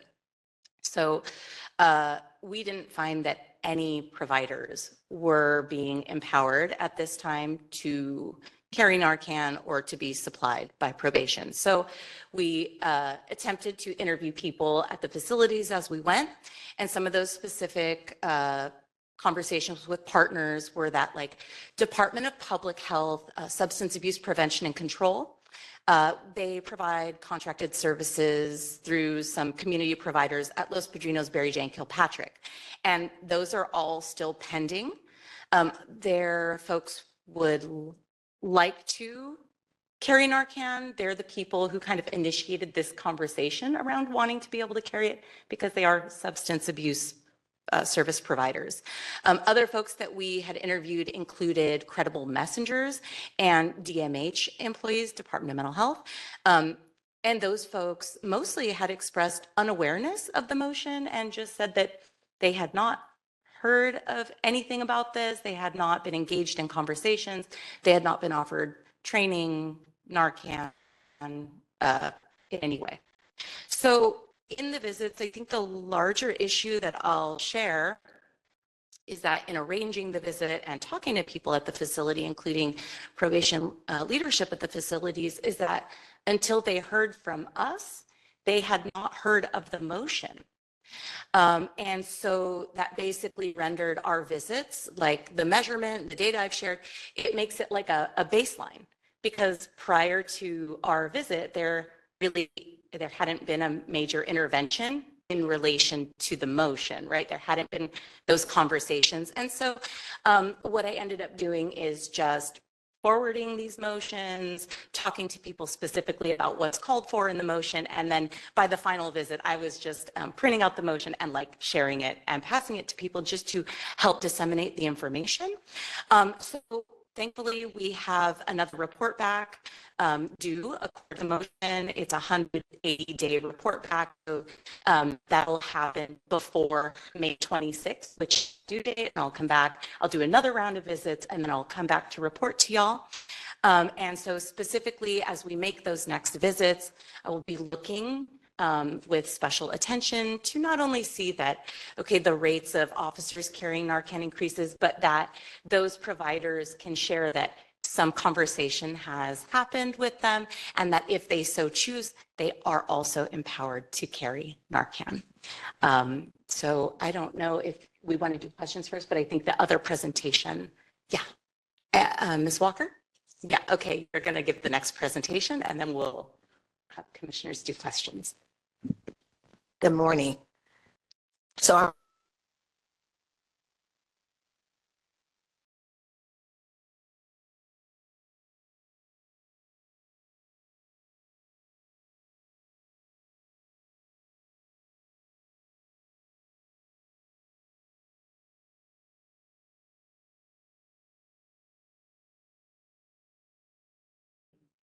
So with this motion, we were to look at the data to determine the length of time between the order for out-of-home placement to disposition. I mean, I'm so sorry. I'm going to ask you to pause. I just got a text that said our visual and audio is down again. I am so sorry. Okay. Let's give them a second to try to work on this. It's 11 o'clock, so we can take our 10-minute break. So, I'm so sorry, Ms. Walker. We'll have you right back. So let's resume at 11:11. Oh my gosh. We specifically come here because if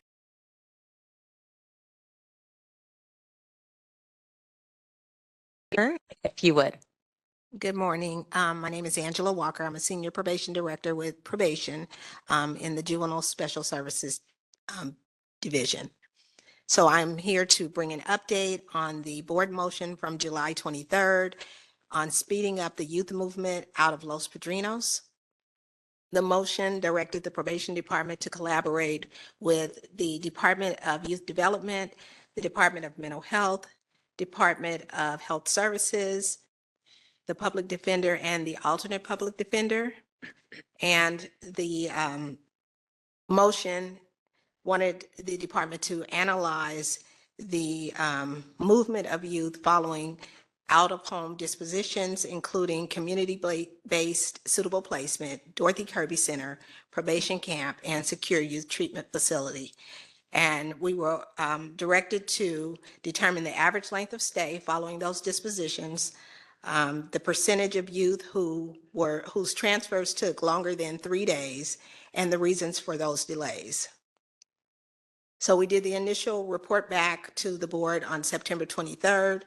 I did a presentation here at POC regarding that report. At that time, we did not have direction to submit a report back on the information. There's been some confusion, so we actually did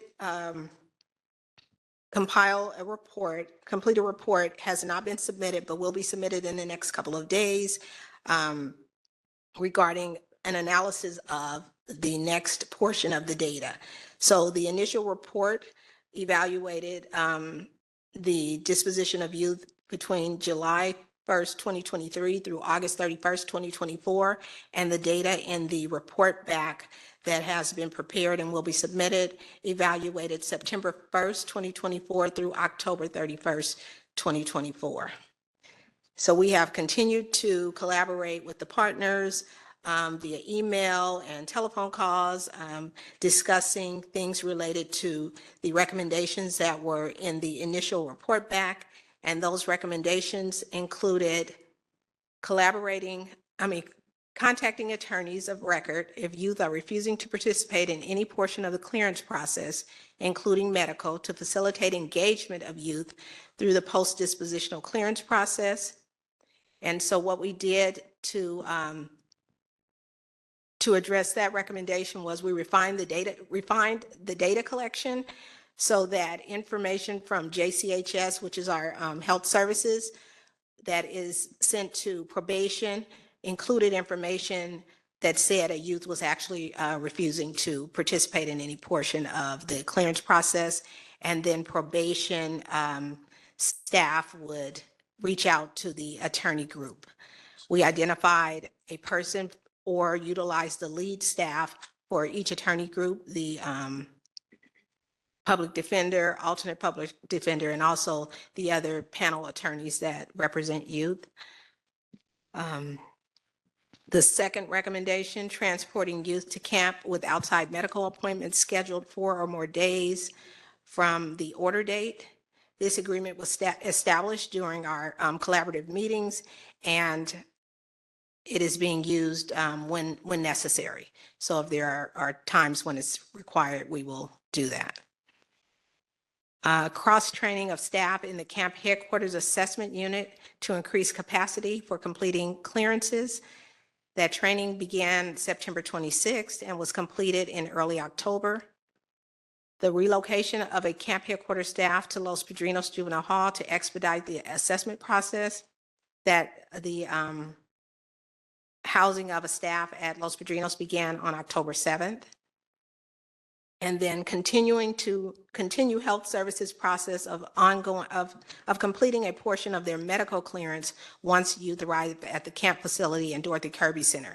That was implemented September 12th. So things like immunization, so portions of their health clearances are done once the youth arrives. Subsequent to submission of the response in September, we received some feedback from the board, and there were 3 additional recommendations made that we needed to address. The first is begin the process of zero incarceration placement program, the ZIP officers, contacting community-based placement facilities prior to disposition of youth who are likely to be found suitable for a community-based suitable placement. So the pre-screening process has been ongoing for this reporting period.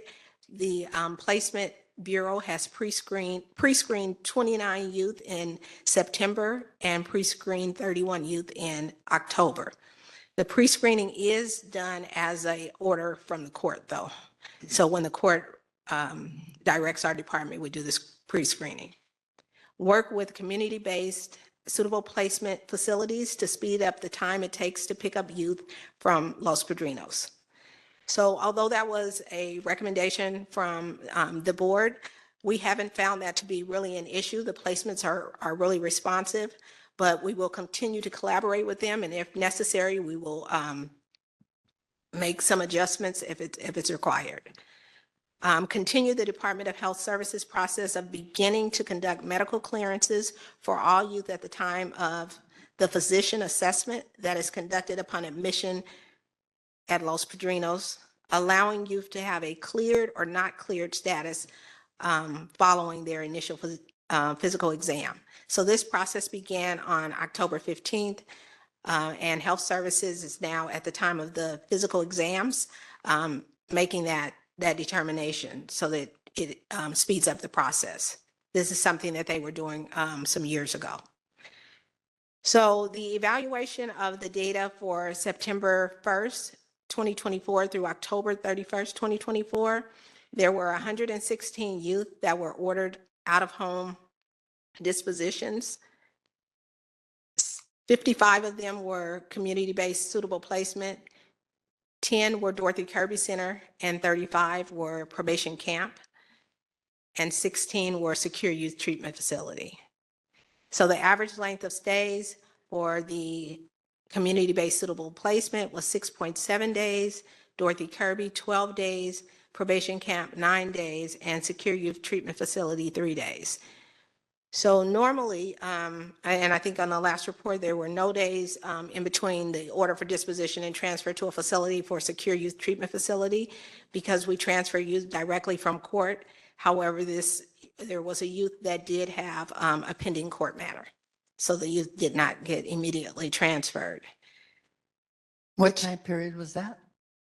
September 1st through October 31st. Thank you. For the top reasons, the reasons really remain the same. Challenges finding placements or hard to place youth was the largest reason for delay for community-based suitable placement. For youth ordered Dorothy Kirby Center, capacity, the facility being at capacity was the largest reason. And for probation camps, it continued to be the highest reason was medical clearance, but it did reduce from 56% to 46%, 52% to 46%. So I think part of the reason is we did our report back on September 23rd. Our data that we looked at was September 1st through October 31st. And some of the strategies that we implemented were implemented early October, and the evaluation period is not that large. So we think that we may see some more change and during our next evaluation period. We have already began to collect the data for November and December, and we'll report that back. I don't know if it's going to be reported back in just that 60-day time frame or if we will include January as well. We're trying to get clarification on the report backs. I think we will be reporting back 60 days after our next board response goes in to continue the 60-day reporting. The one other action that we are taking is we are looking at our camp headquarters assessment packet that is done by our probation staff. We're reviewing that packet to see how we can streamline that process and so that it's done a little bit quicker. There are things that are there that are required by BSCC, but we're just looking at a way to streamline it. Additionally, the initial evaluation was delays beyond 3 days. Our board response indicated that we had an ideal goal of having youth transferred out of the facility within 5 days. And so this evaluation and the delays were evaluated with that time frame, with the 5-day time frame. The oversight of this project is going to also move to the camps administration staff because they have more immediate access to the information on a daily basis. So the next report back for this board motion will probably come from someone in the camps administration, from the camp administration team. But our department does remain committed to expeditious movement of youth unless there are things that are beyond our control, things like youth being under quarantine, no bed capacity at facilities and things of that nature. So that is the update. If anyone has any questions. Thank you, Ms. Walker. Commissioners? Commissioner Kakani? I didn't see the document that, it looked like you were reading off of a document. Did we get that document? I didn't see it. You did not. I think that was a report to the board because it's a response to a board motion. But I know, okay. Jennifer, I think, found it from the board agenda and just sent it to me. Got So, it. Okay. I can send it to everyone, or Ms. Walker, you could email it to us if you want to do us that favor too. Okay, so. Yeah. It was hard to try. I mean, you shared so much information and so many numbers, and I got lost in the numbers that I wrote, so it would have been helpful. And that was, I guess I could have looked at the board motion as well. So that's great that it exists somewhere for me to reference. I had one question. Oh, just that, I think the board motion references that at least when this board motion, oh, sorry, are we asking questions just about this presentation or also the Any Narcan? concerns or Okay, questions? I'm going to just focus on this, but I do have questions about the Narcan as well. The board motion references that, like when it was drafted or whatever the word is, published, I don't know, in November, that around 15% of the youth at LP were post-dispo and awaiting whatever it was, their camp placement or community placement. And just based on the data that we received on population, as of Monday, I think the numbers like 11.3% of the youth are post-dispo awaiting placement. So I don't know if that doesn't feel like maybe 4% is a huge shift. I don't know. I don't know if you have thoughts on yes, the metrics or the things that you all have implemented are working, or if that is not a significant enough. I just don't know what to make of the progress of what you've shared.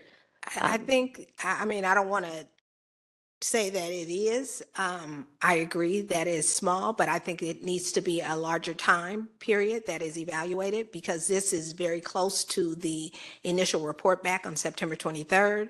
And the data that we looked at was September 1st through October 31st. So some of the strategies were implemented, many of them were not until pretty late in this cycle. Okay, so maybe it's premature to engage in any Yes. deep conversation about these numbers. Okay.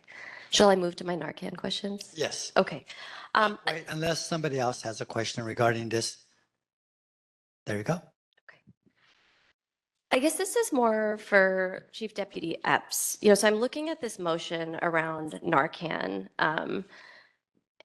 And this motion, again, was agendized back in January of 2023. So we're 2 years out from when the probation department was moved/ordered by your all's boss to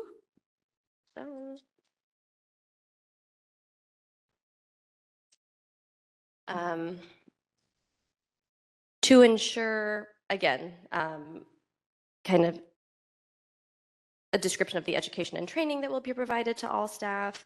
And then I think shortly thereafter, sorry, there's so many papers here, there was a motion on ensuring, again, that all staff have access to Narcan. So and it was wild to me to hear you, Dr. Gongora, share that you were the one who is educating staff or educating community-based providers that, you should have Narcan, you should have been trained on Narcan, you should have access to Narcan. And so I'm just wondering, what is again, in this motion, it was the chief probation officer who was directed to do X, Y, and Z. So what is the communication protocol when the chief probation officer is directed to do something that implicates staff? What is that communication process?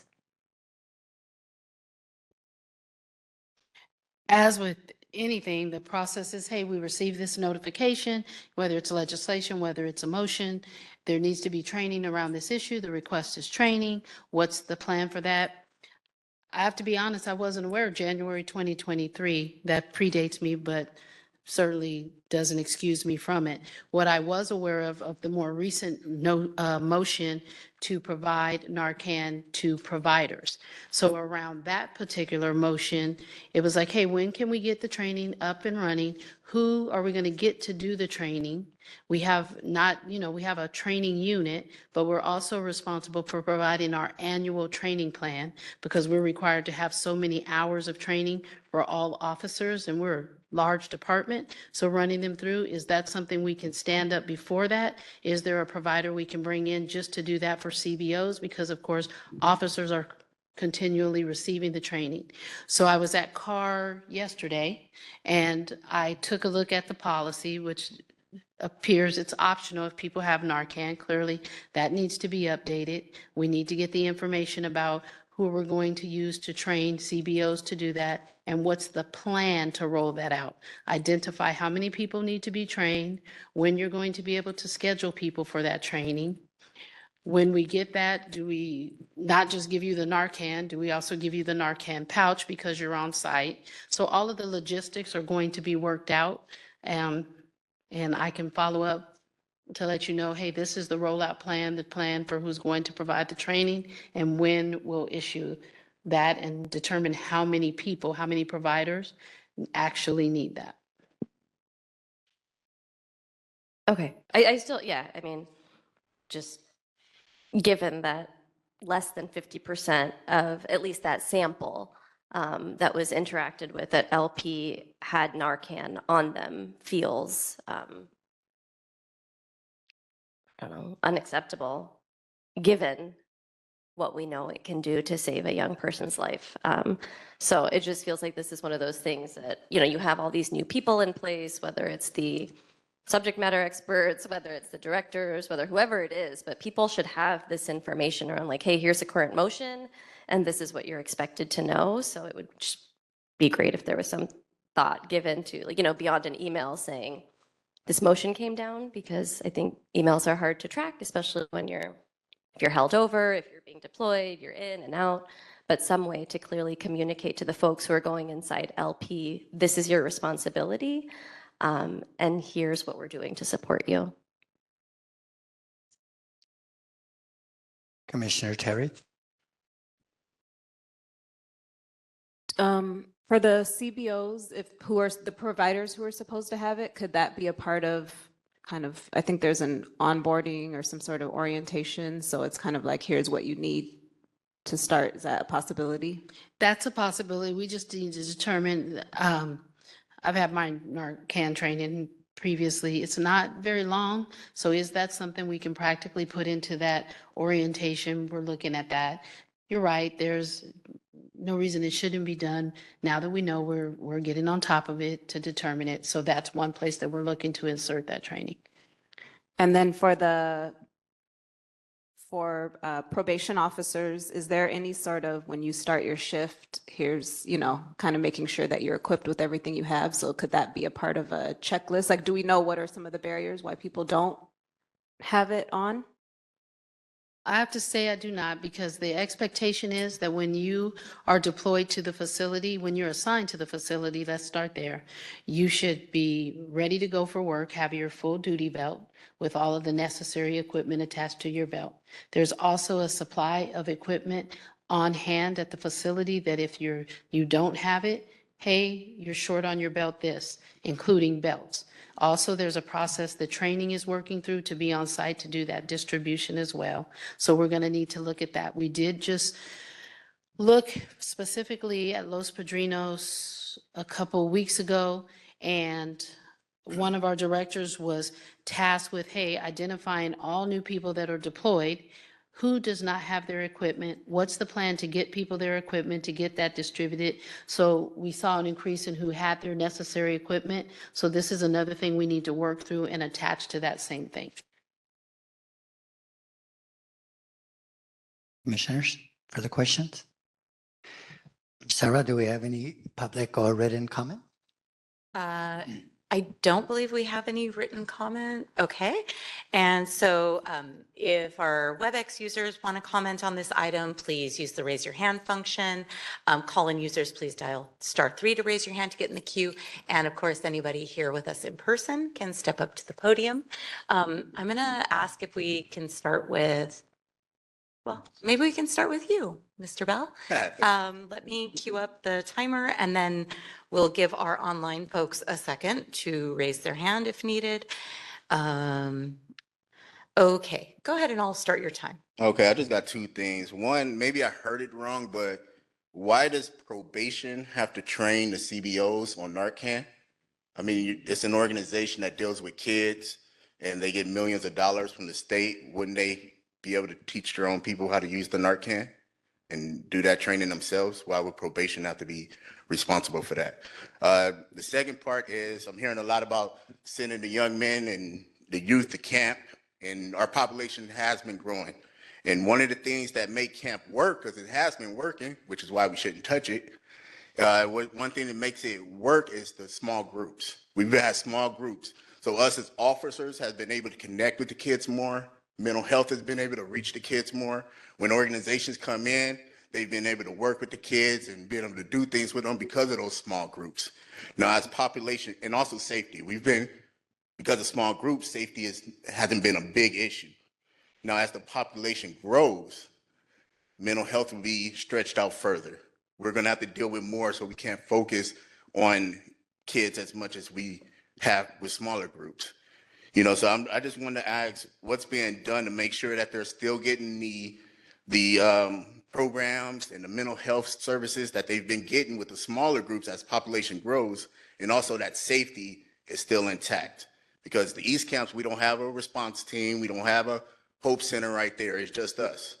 So if something goes down in that open dorm with no doors, it's just us. So let's make sure that safety still being looked at as our population grows, and that their programs and their mental health and everything are still being looked at. Thank you for your comment. And then do we have anybody calling in? Okay, Tara, if you want to start talking, I will start the time when you start. Hear me? Yes, we can hear you. Please proceed.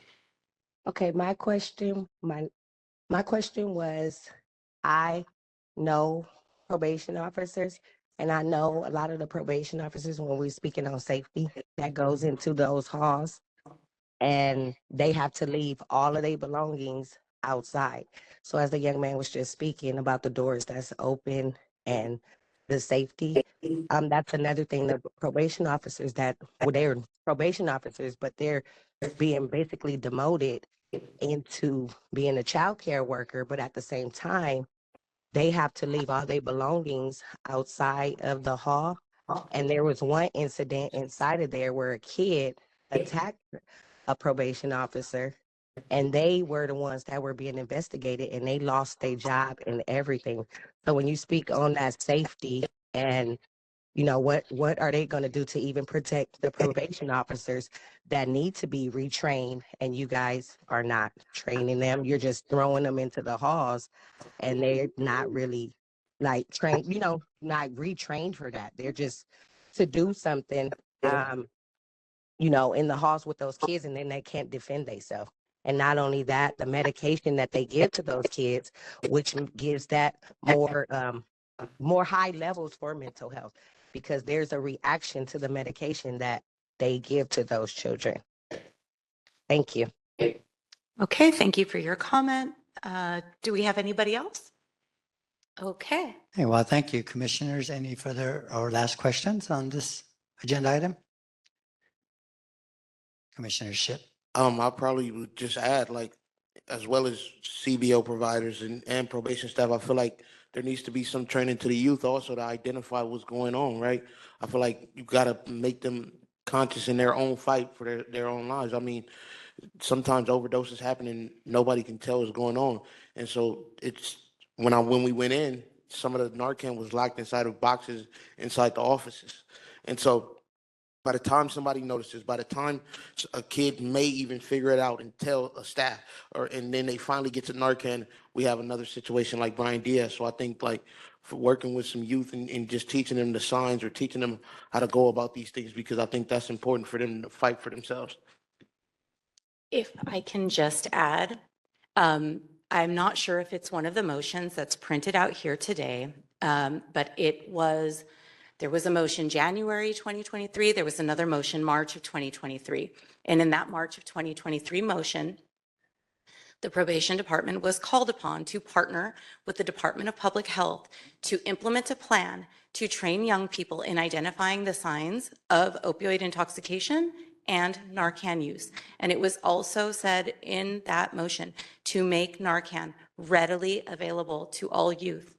We've reported on this a few times in the last couple of years, and we have not seen a lot of movement on it outside of beginning push efforts at Barry J. Nydorf. And as we reported in the East camps last year. So we'd love to see that too. And it is in one of those motions, and I can forward that to Chief Deputy Epps for follow-up. Commissioner Terry? So then with all of this in mind, what's a reasonable time frame for the department to be able to come back to provide some updates on when these trainings would happen, and any of the other aspects of either motion that have been missed? I would say safely next month, because we already have a work group in place that's working on drug interdiction plans for all of the facilities. I know that they have the initial working draft completed, so of course, notice to them, this will be added for them to do that, so we can bring that back next month. And if I could respond just quickly to the other things that were brought up. Sure. Commissioner, did you have another question for me, or? You did. Or if anybody, okay. So I want to say on the CBO training, as our officer pointed out, he said that CBO should be able to do the training. I would say probation would be opposed to that for the following reasons. If we train you, we know that the training is consistent with what the staff are doing in the facility.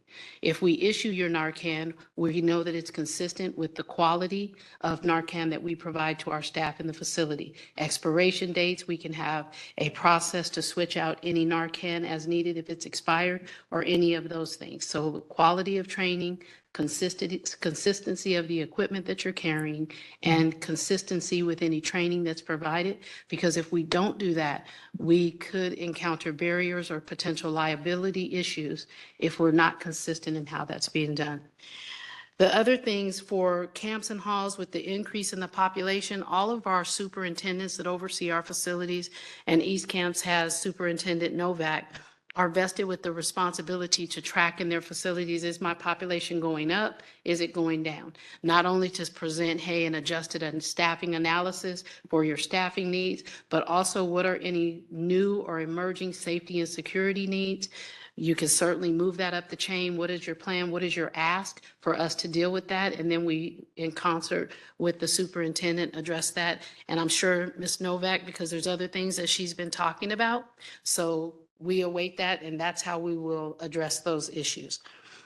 On the issue of the call-in regarding the clear bags, it is absolutely correct that if people have personal belongings that are prohibited in the facility, you can't bring them in.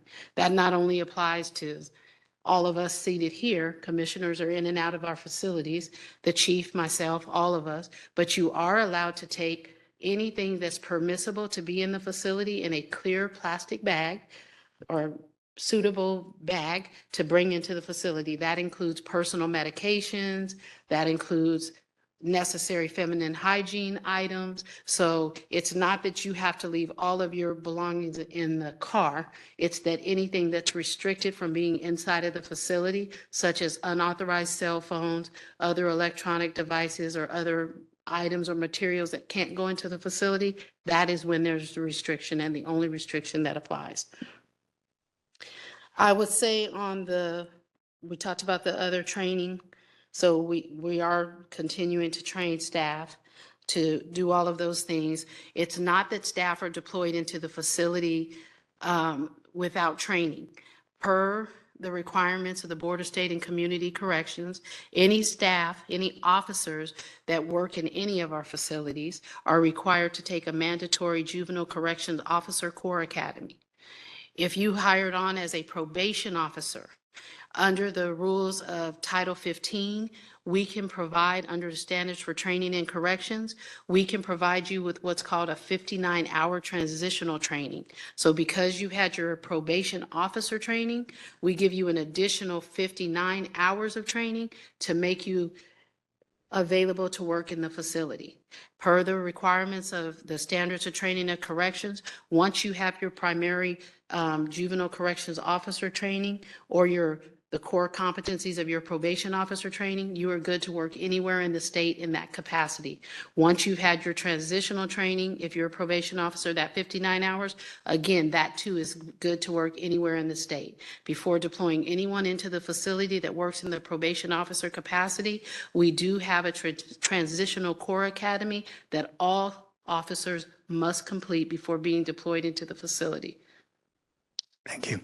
Thank you for the opportunity to respond. Okay, so we'll move to agenda item 6. For agenda item 6, we will be discussing and taking possible action on a report from Human Resources Manager Deanne Carlisle of the Los Angeles County Probation Department on the number of industrial accident/workers' compensation claims by Los Angeles County Probation Department staff. The PLC requested a written report on this item, which will be attached to the agenda once received. Specifically, the PLC was interested to know what % of these cases are caused by assaults on probation officers/staff, which is an issue that has been brought up at the PLC by probation officers on multiple occasions. Ms. Carlisle, please proceed with your report, and thank you for being here. Thank you. Good morning. Can you hear me okay? Yes. Okay. So the request was the causes of industrial accidents by category and rate, specifically including the rate of industrial accidents and workers' compensation claims caused by assaults on staff. So to give a little bit of context first, the county has a TPA, Sedgwick, who handles workers' comp claims. Within each department, we do case management and things like that. But overall, the county workers' comp management is handled in CEO under risk management workers' comp. So we work together very closely with DHR, CEO on all of the workers' comp issues. So a lot of the data we have to ask our partners to assist us in getting. But what we have, the request was calendar year 24. So we generally track this information in fiscal year. So I'm going to give you calendar year information, and then I'm going to kind of tie it in and give you some context for the fiscal years and a little bit of background. So for calendar year 2024, we had 764 total claims filed. That's everything that was filed. Of those claims, 369 have been accepted to date. 87 of those claims were denied because there was no need for any additional treatment beyond first aid, and there was no lost time from work. So workers' compensation is designed to fill in if there's lost time or if there's an injury that requires medical care. So because of that, those 87 claims. 308 claims are still under review because remember, we're looking at the full calendar year. So some of those happened in late December. Depending on the complexity of the claim, there's also further review, and then some claims require further review, such as stress claims and cumulative trauma type claims. So of the 308 claims that are under review, 29 of those are related to assault claims. So if I go down and break it out for you, the assault claims, and this is a subset of that 764, 335 of those were related to, the claim indicates it was related to an assault on staff. So about 44%. 231 of those claims have been accepted to date, and 75 of those claims were denied because there was no need for treatment beyond first aid and there was no lost time from work. So to give some context, compared to the average for the last 3 years, the average has been 752 claims per year. So you can see it's a little bit higher, but it's very close.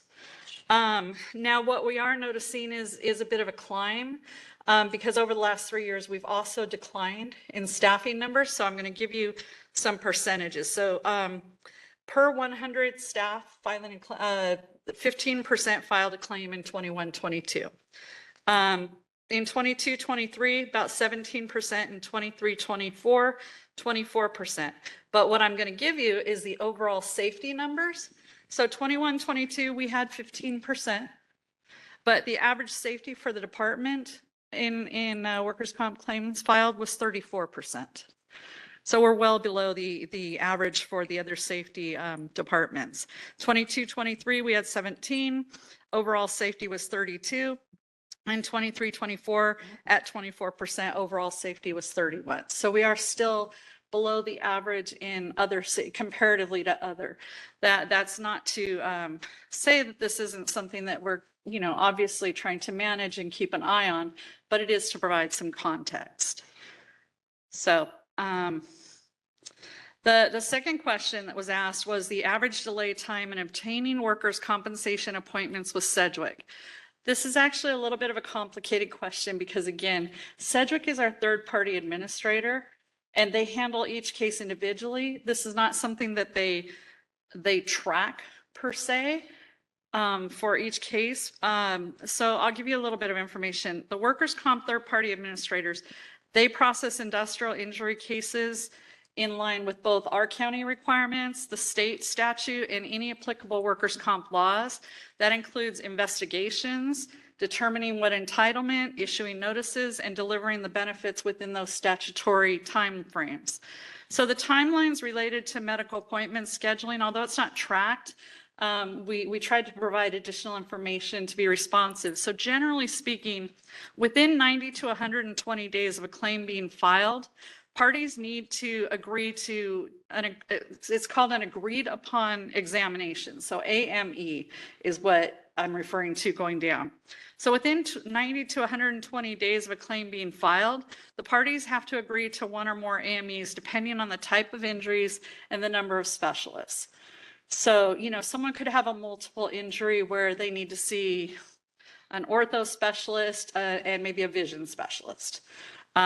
So both of those have to happen within that 120 days. Appointments are then scheduled with the AME within 4 to 6 months of the agreement by both parties. And then AME reports are issued back within 60 to 90 days of the appointment. So overall, the ideal time would be 9 to 12 months. This can be extended though, if there's an additional need to get medical records. So for cumulative trauma, for example, we need to see generally, and when I say we, Sedgwick needs to see, was there something that happened, was there a car accident that triggered something, outside of work that may be a percentage of whatever the injury is being claimed. So if they need to obtain medical records, depending on how far back the claim goes, if there needs to be additional medical testing, and then also obviously the claimant's ability to attend, because the employee who makes the claim also needs to schedule these appointments and attend, and there can be reasons where they push that out themselves as well. So I did provide a link to the CEO's risk management site where you can go on, and there's a whole lot of information about workers' comp and how it's run for the county, but that's an overall rundown of what I was asked to present. Are there any questions? Commissioners? Commissioner Kakani? You mentioned like safety numbers or overall safety. Is there, I don't know what you're referencing when you. So the safety departments in the county include sheriffs, fire, probation. Oh, okay. So you're saying that the percentages that you saw within probation are similar to those in other departments? So Is that what you're saying? In other safety departments? they're actually quite a bit lower. Oh, probation's numbers are quite Yes, a bit lower. probation's numbers are lower overall.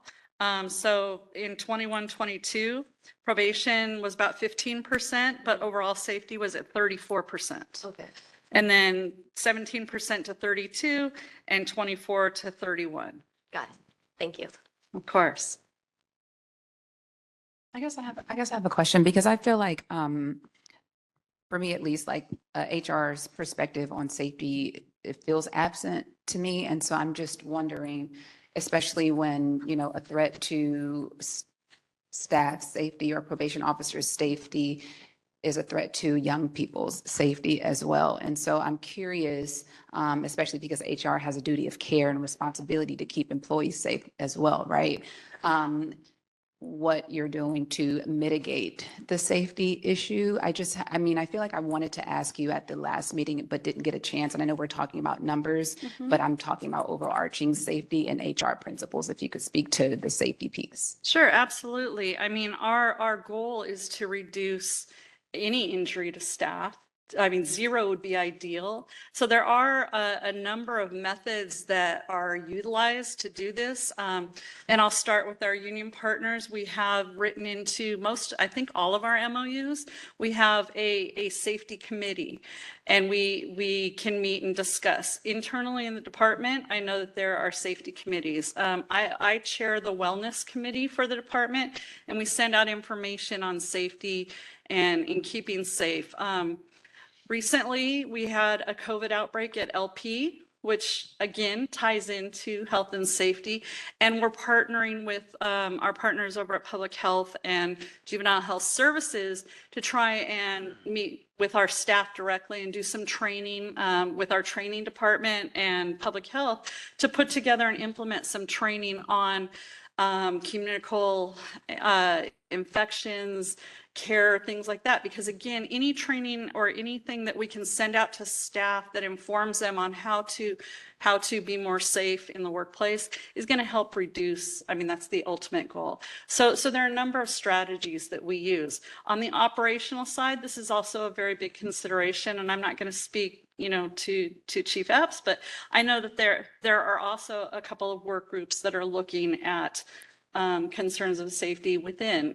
And it all ties in. I have heard anecdotally many times from staff about safety, the lack of training, things like that. And I know that the executive team is looking at additional trainings to address those concerns. And I don't know, Chief, if you have anything to add. Only thing I would add is that in looking at the staff training continuum, as I've mentioned here, so this fiscal year, 24-25, we have a new staff training plan. Every year you're required to file a training plan with the Board of State and Community Corrections, Standards and Training and Corrections. So the fiscal year, this year is the first time in several years that the department has a comprehensive training plan that was approved by the BSCC. So we are in the training cycle, and basic things are mentioned in the plan. Force options, case law update. When you know what you can do and the parameters of what you're doing, when you're properly trained, you can recognize the limits of that, and proper training, we believe, increases safety in conjunction with all of the other measures. Sure. Do you guys feel that the strategies result in staff actually feeling more safe and secure at work? Because I feel like there's a bit of a disconnect between efforts and, actual senses of safety. I think you get varying responses. I've been on site at LP, and I've talked to officers that will say the tone of the facility feels better now that the population is lower.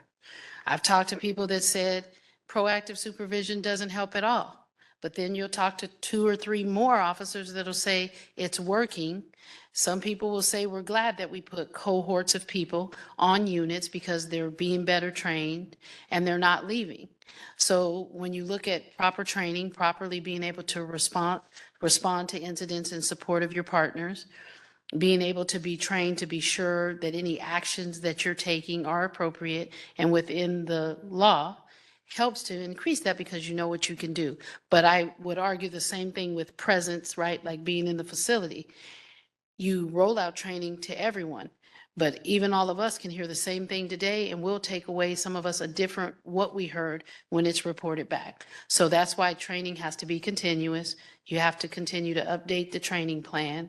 And I hope that as we progress and continue to meet a lot of milestones that we've identified, improving training, improving employee response, improving employee awareness in the facility, that it takes. You have to create, in training, they tell you in law enforcement, for our officers, you have to create muscle memory. You're not going to get muscle memory. I oversaw training for 3.5 years.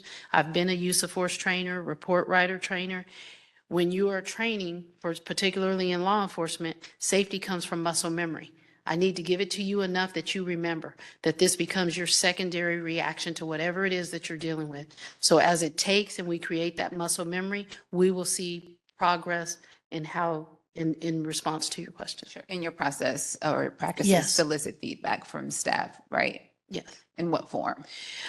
So there's feedback, you have the continuous quality improvements. So in training, you're required at the end of every training to do some type of evaluation. What do you take away from the training? What went right? What went well? How can training be improved? There are also things that we've discussed where we have some things going on that Chief Deputy Williams is working with the training team to improve training.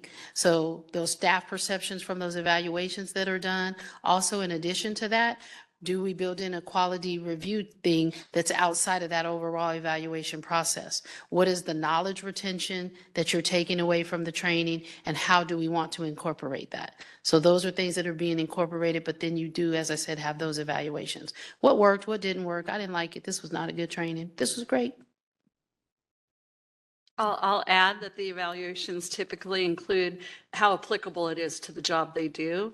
And that's an important factor that I look at with my shop, and I'm aware that the operations team looks at too. Because if you can do the best training in the world, but if someone says it's not applicable to me, then there's a disconnect, and we need to change our communication method. So that is a question that's included in every survey.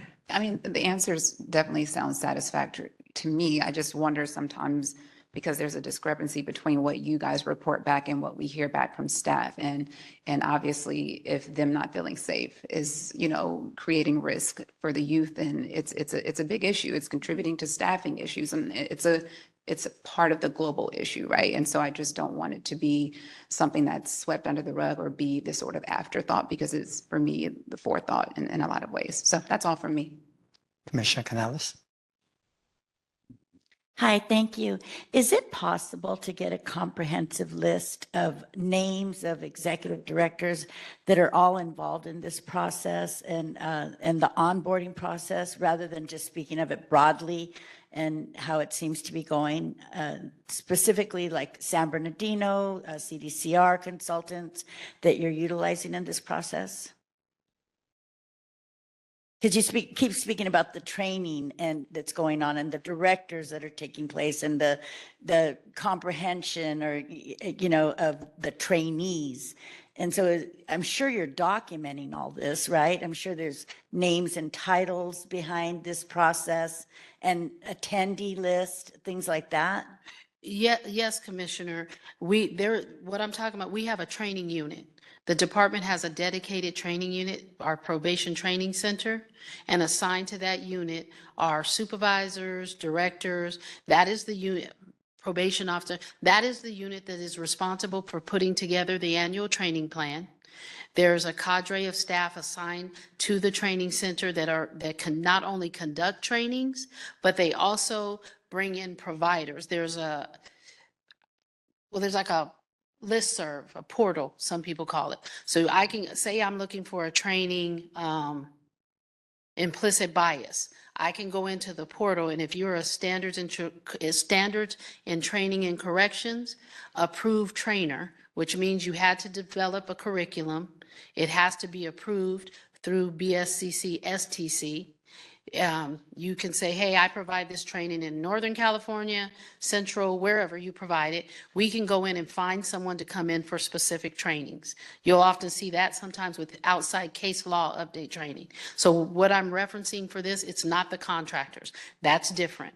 What I'm talking about is the comprehensive departmental training plan that's been approved by BSCC.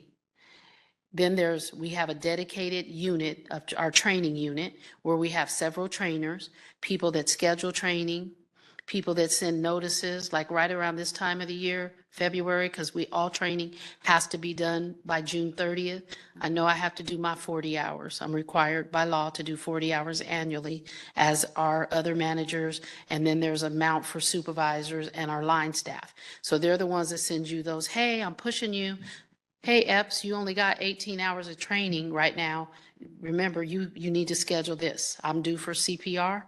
They send a notice, hey, your CPR card is expired. I'm going to training, so I'm scheduled. So I'm in a class, I'm scheduled to be in there so that my credentials stay current. So that's what I'm talking about when I reference training. The training plan, the training center, the staff dedicated to that, to do all of the functions that you just mentioned: attendance list, scheduling, report backs. Okay, thank you. You're welcome. Commissioners? Oh, so, Ms. Carla, I do have just a couple of questions. The first one is, of all the assaults on staff, what percentage occurred in a field office? I don't have that breakdown.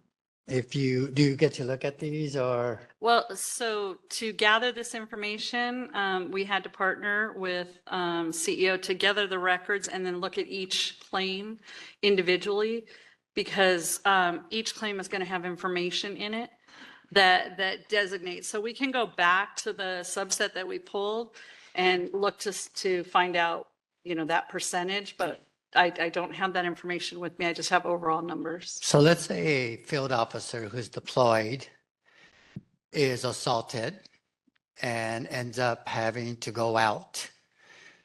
And are they basically placed somewhere else if they have limited abilities or capacity? Or are they forced to sit out and burn their time? So it does depend on the situation. As I reported out, there are a number of cases here where there wasn't any lost time and there wasn't any follow-up medical. But yes, every case is different. It depends on the person. It depends on the level of medical needs they might have subsequently. We've had people who, are taken for an emergency, examination, but they're back, 2 days later. We have other people who are reviewed and they're taken offline. They're placed on medical leave. So it's very individual, and it would be hard for us to suss out the information about whether it's a field person assigned, because that workers' comp claim is going to say where the injury occurred. We can look at that information, but that's going to require For the a assault. staff person to review everyone and then align that person with where they're assigned to normally, if they're field deployed or not. Thank you. Hey, Sarah, any? So we haven't received any written public comment about this item. So at this time, for WebEx users, if you want to comment, please go ahead and raise your hand using the raise your hand icon. And any call-in users, please dial *3. It looks like we have one person in person. So anyone else in the room, if you want to make a comment, you can step up to the podium. Why don't we start with our in-person comment, and then we can move back to any virtual users. Just give me 1 second again, just to pull up this timer. Okay, if you'd like to start, and then I'll start your time. I'll text message people to try to find out, but I want to ask you, Ms. Carlisle, there you go. When was the last time we had a safety committee meeting? Maybe I'm not on that commission, but I just wanted to know, when was the last time we actually had one? And two, I wanted to ask, when you're asking people about how it is in the halls, what units do you go to? Because I do the same thing. And when I go to intake or something, their response is, yeah, it's not that bad. It goes through that, but that's intake. I go to unit X1, X2. I go to unit N and O. Those conversations are a lot different. And if you look at where the most violent places are in LP, it's unit X1, X2, N and O. So it's not just so much about you get different responses, but you go to different areas, you get different responses. Intake is not as bad as it is over here. So when we look at safety, we have to look at those areas as well. And what Mr. Muda was talking, I think I said your name wrong. What he was talking about, so far, a lot of people are out because they got injured or they have some type of medical thing that came from the field. So I don't know where the numbers came from, but from what we've been reported, there's a lot of people out right now. And because of they've either got hurt or they couldn't do some type of hall work, but they can still do the field work, but they can't do the work in the halls. I don't know if that's what he was asking, but there's quite a bit out from what we've been reported to. Thank you. Thank you for your comment. And I think we have. I would like for her to answer. I don't have the information on the safety committee because I'm not a participant with that. I will check with our employee relations.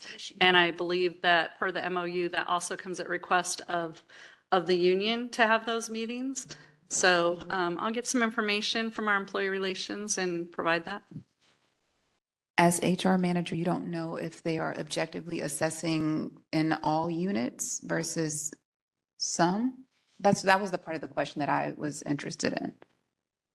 You don't have like an understanding of which units are being visited to collect the information to find out. That would really be more of an operational review. Okay. That's, yeah. No, in HR, we are collecting the claim forms, making sure they're filled out completely, and then getting them to the third-party administrator. We're not necessarily looking at, what unit it arose out of. Now, if there are trends that we notice, we would certainly be alerting our management, but our management at these locations is also tracking. They do incident reports. They do follow-ups on that. There are a lot of things that they're doing in the moment that is kind of unrelated from the workers' comp claim itself. So they are addressing them. There are safety meetings and discussions that are happening in the operations side of the house that's a little bit separate from the workers' comp claim itself. Does that? If we're thinking about the workers' comp piece, then yes, Right. but I do see the operational component as part of the issue. Yeah. Mhm. Any other commissioner questions or concerns, comments? No, but I think I might have interrupted public comment. We do have one more I'm- public I'm commenter. I was sorry. just I'm waiting to sorry. see if there were any other questions Yes, I'm sorry. directly related to that comment. Okay. If not, we can go to our virtual commenter. If you unmute yourself and start talking, I'll start the timer. You have 2 minutes. Hello? We can hear you. Oh, hi. I just wanted to comment on the probation officer and the training, which I agree it is satisfactory because after speaking with several probation officers and knowing that they were either supervisors and they were thrown into the halls to be a child worker and not trained, I know that to be a fact. And to have family members that work in the probation department, that's scary. And not only that, like you have kids that's on medication that may, at any moment attack a probation officer and they wind up getting investigated and then they're put on leave or either fired. And I just think that is totally, totally unacceptable. If there's money there and there's a way to train them beforehand, I think that should be done. And that no one should have to risk their life behind not having training when there's funding.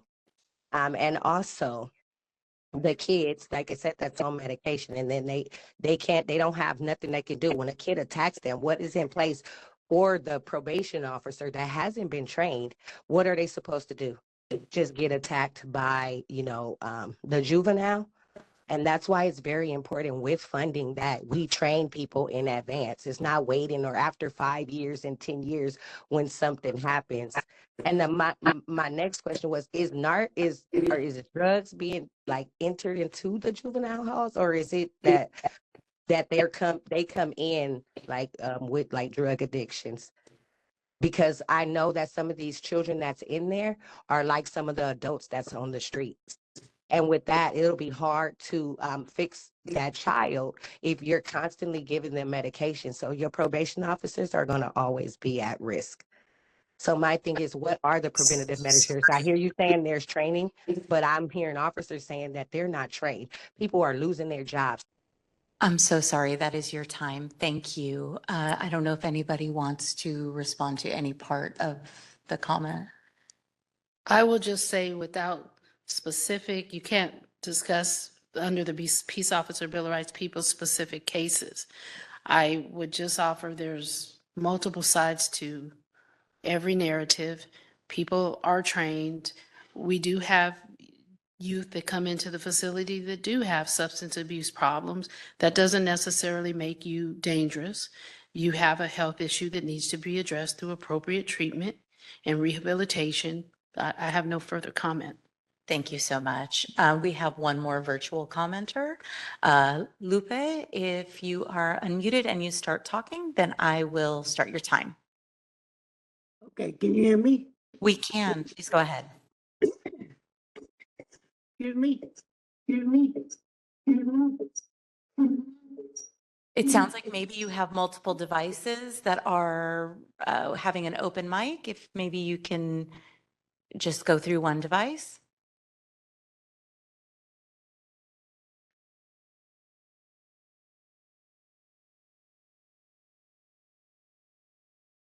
Can you hear me now? I think we can. Do you want to say a couple words and then I'll start the timer and we can see if it's clear? Okay, No, that's not clear. It sounds like when two devices are open, like two devices have the mic open. No. But I'll send a comment to the probation. I'm so sorry, we're not hearing you clearly. Maybe just say a couple more words and we'll see if it works now. I will email info probation. I'm so sorry, we're not able to hear the comment clearly.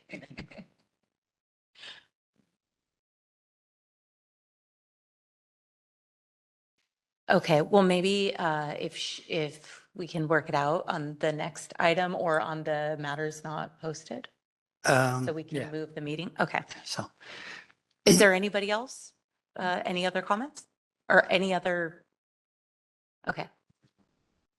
Okay, call in user 310. If you can unmute yourself, dialing *3.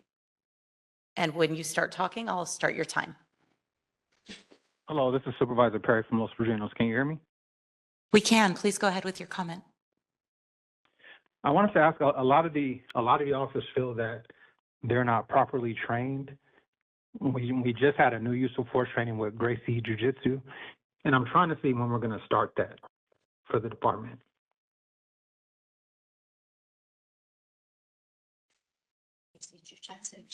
Okay, thank you for your comment. would you like to answer that, Ms. Epps?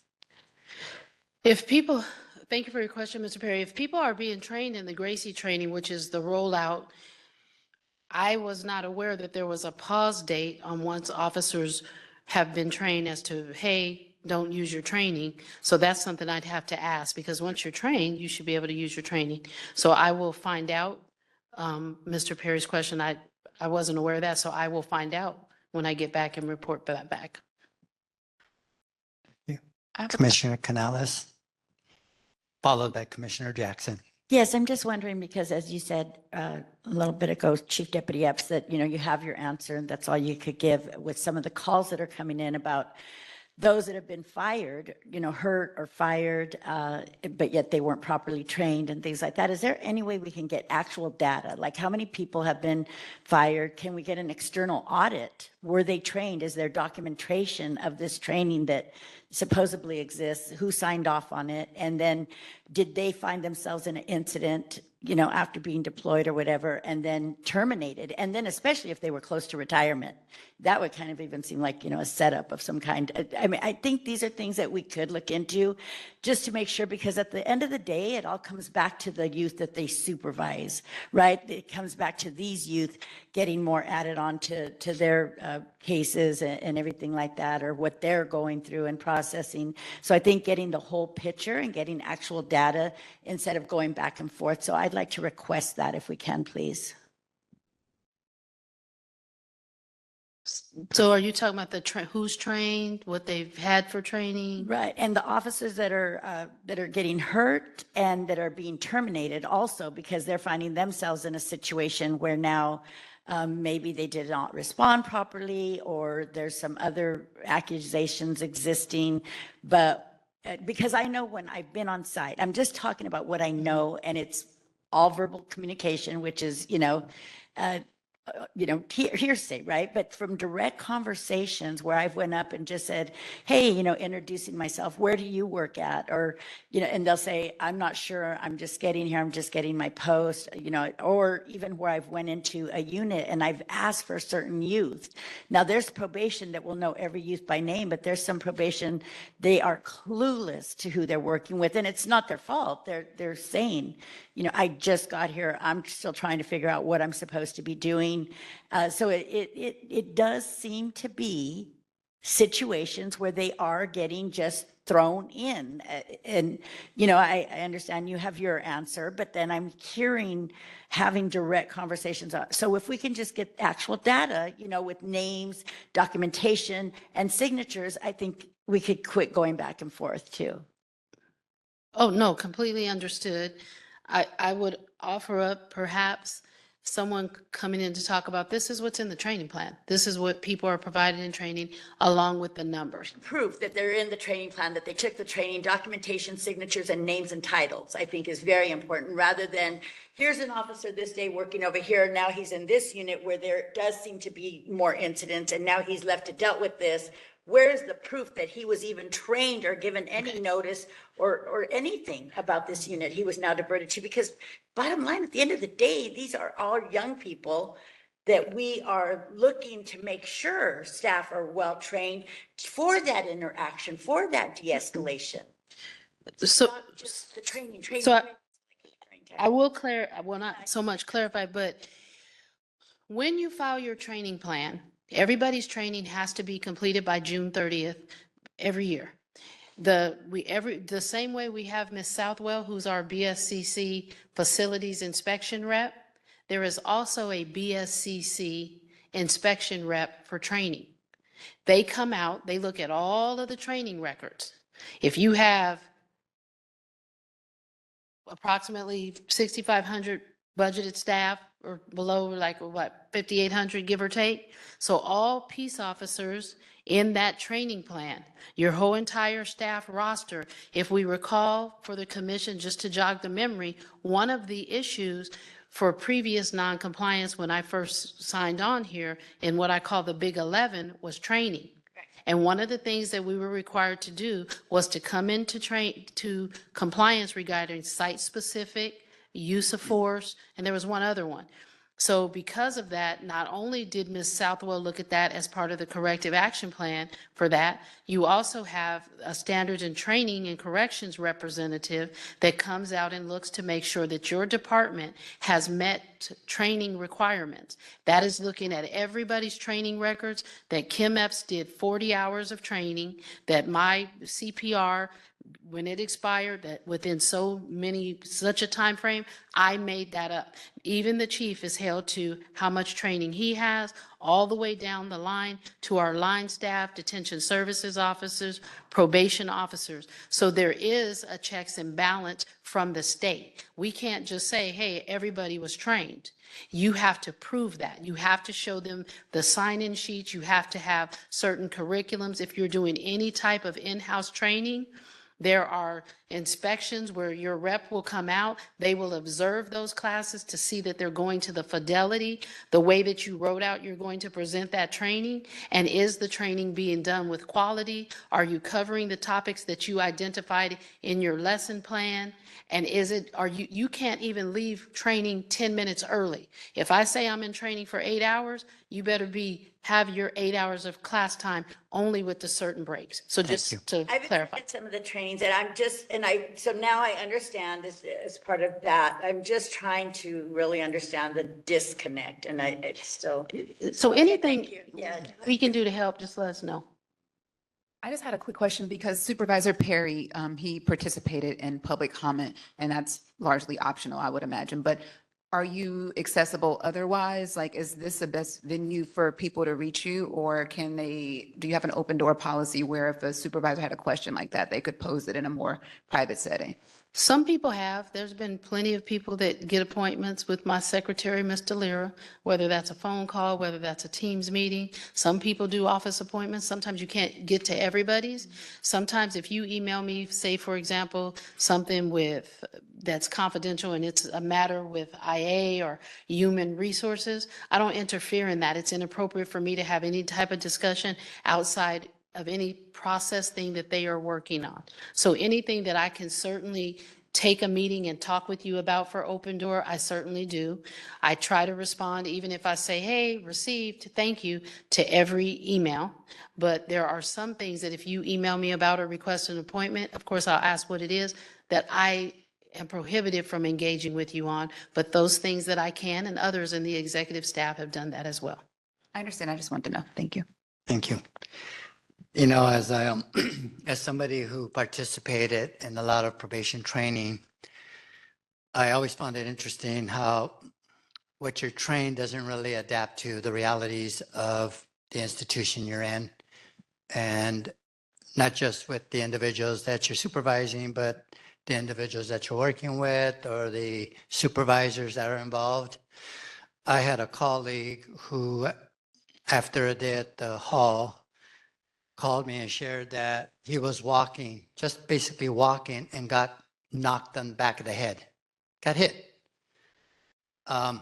There's no level of training that's going to stop that. This is a culture thing in our juvenile hall. And often we hear probation officers call in and ask about the tools that they need.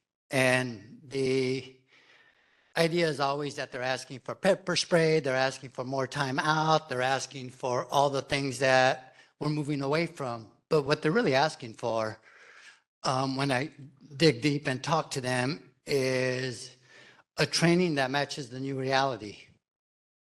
I've been in the hall and I've been in the camp, and I do that quite frequently. And I kind of understand what proactive is. It's just regular, basic, instinctive supervision. What I see missing is engagement. The more mature staff, the older staff, tend to have an easier time engaging with the kids. They've been doing it a long time. What I see is the younger staff just not having that yet. And that's a training issue. It's more than just positioning. It's more than just, the way you operate, the way you speak. It's this, how do you engage the youth in a way that is humane, that protects you and protects them? And I'm not sure, because I wasn't involved in the proactive, if that's in it. But the probation staff and officers really have to be trained and how do you operate in this new environment with this shift, and how the youth tend to have a sense of impunity in there. And it's not being addressed. And it doesn't mean that we have to be draconian in our response. That's the difference between controlling an environment and managing an environment. How do we manage? Because I coach, and I coach kids that are in the community, and they're much different than the kids I coached 20 years ago.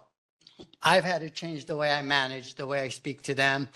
And so it's not just training, is what steps is the administration taking to have the culture meet the times? And I'm not sure if that proactive training is doing that, but I think that meeting with a group of probation officers and detention service officers who are willing to talk about the challenges of the current population. I can't imagine what it is like that in there. I hear some stories that just amaze me. And I can sit there and think, okay, maybe I can deal with that, but I'm not sure. It's a different environment. So hopefully going forward, the union, the probation officers, the detention service officers, everybody involved actually talks about the realities of the day-to-day, not the ivory tower perception and this unfiltered space. So that's just my 2 cents as a former probation officer. So no, I agree with what you're saying. It's more than training. It's also improving and increasing officer presence and engagement. I agree. And the chief does have meetings with the union, the full board to meet, and they, believe me, they are not shy in raising concerns about the realities of what people's concerns are. But I agree, that should be perhaps broadened to talk to officers that are doing the job as well. So thank you for the insight. Hi, there's one thing that I didn't hear We're mentioned. still not. Let's take one last public One comment. last public One last comment. public Okay. comment. When you start talking, I'll start your time. Yes. One thing I haven't heard people talk about, and this is something, I was at LP and a young lady told me about a situation she had where there was a fight going on and she wanted to step in and break things up, of which they normally do. But she said she realized that she had this think that if she reaches out and touches this kid who's probably 6'2" and weighing 200 pounds, the minute she reaches out for him, 5 or 6 other kids are going to jump her.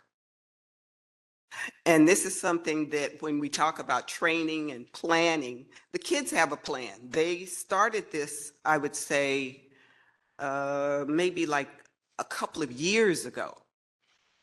Has anything, or is there anything that one would train them to do in order to combat that?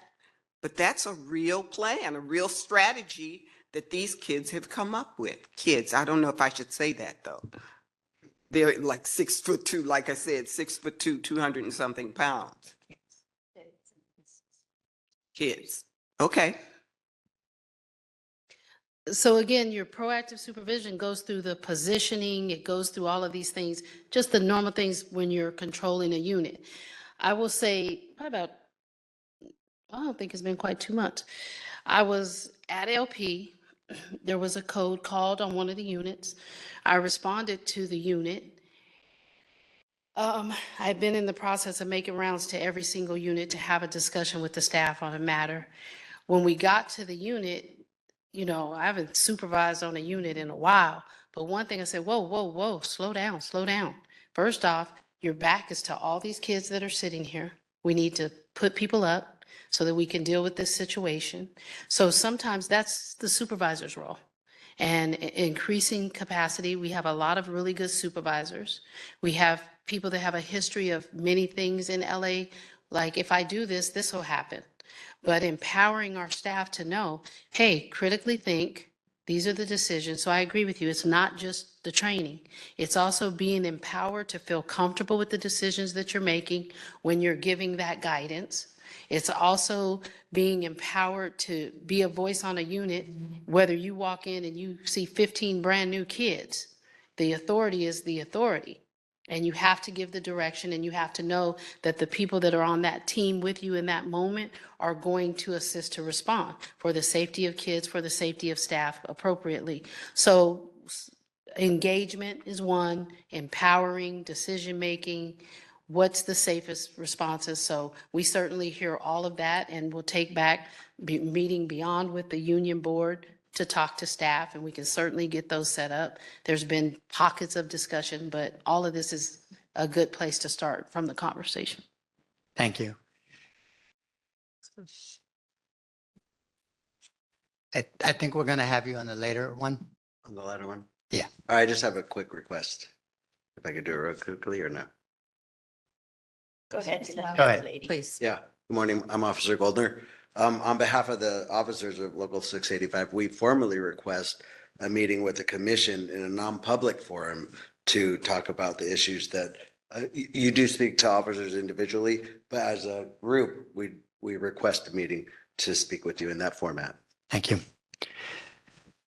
Agenda item number 7.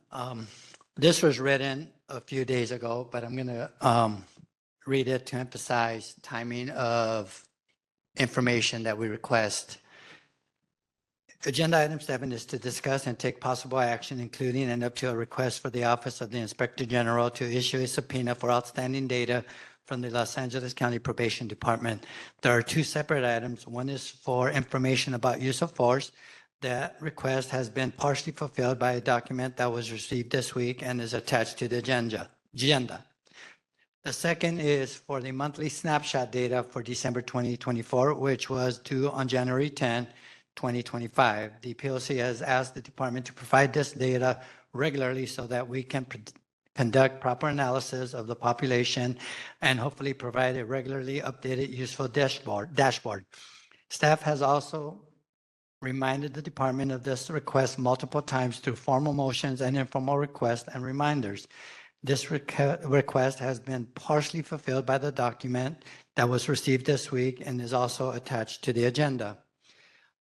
The reason I wanted to read it is that we continue to get data very late.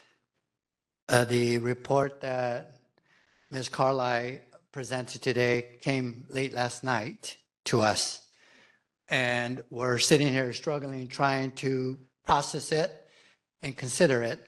And my request, and it might just be my request, my fellow commissioners might have a different avenue they want to take, which of course I will follow. But my request, and I've said this before in our meetings, our leadership team meets the Monday following this meeting. And within a week or so, we already have an idea of the data request we would like. So there's plenty of time to get the data. But it continues to be that we're struggling the night before to read numerous documents and look through them and process them. And so with that being said, I'm going to open it to my colleagues and have their thoughts shared and see where we go from there.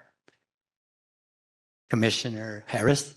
I couldn't agree more. I found both Ms. Walker and Ms. Carlisle's presentations compelling, but very different. I'm writing numbers. We just have to be able to see that, what those are prior to would be really incredibly helpful.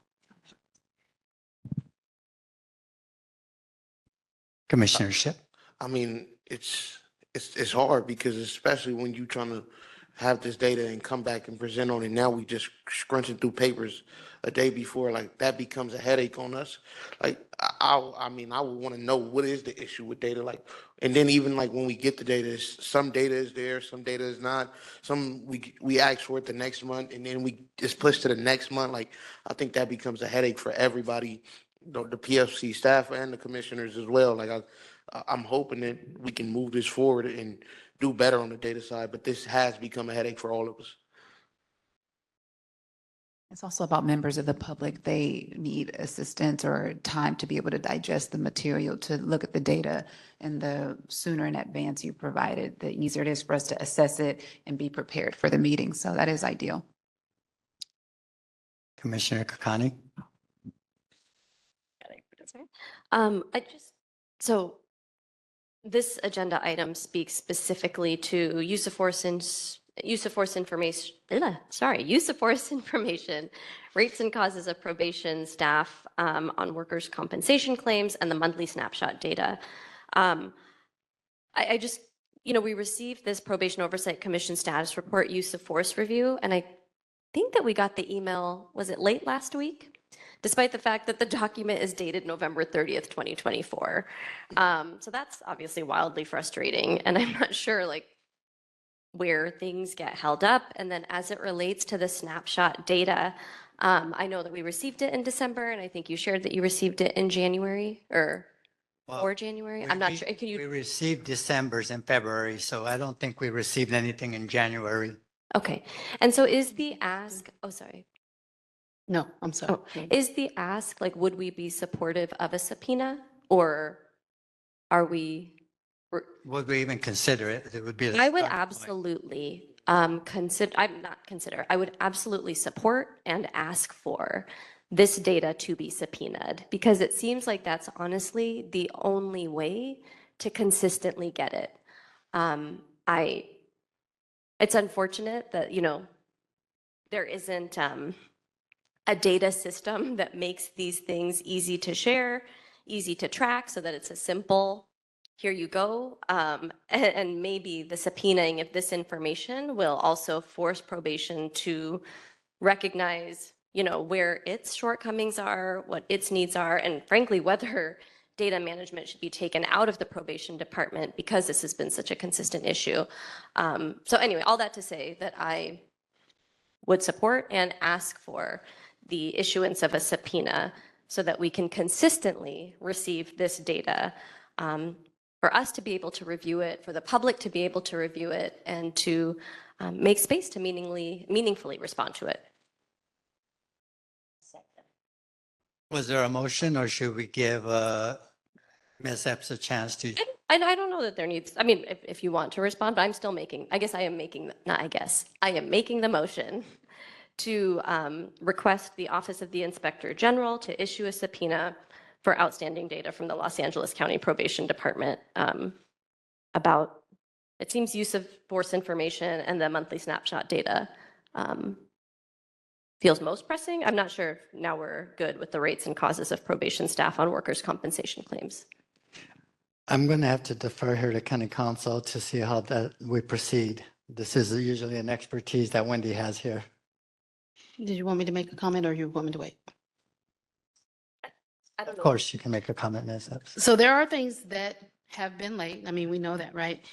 The use of force data, the decision was made to return to the previous established process. When I first got here, we had a director that gathered the information and reported it out. So as we're working through the things, looking at, hey, this needs to be corrected, this needs to be fixed. So the decision is to return to, hey, any use of force data needs to be requested through civil litigation.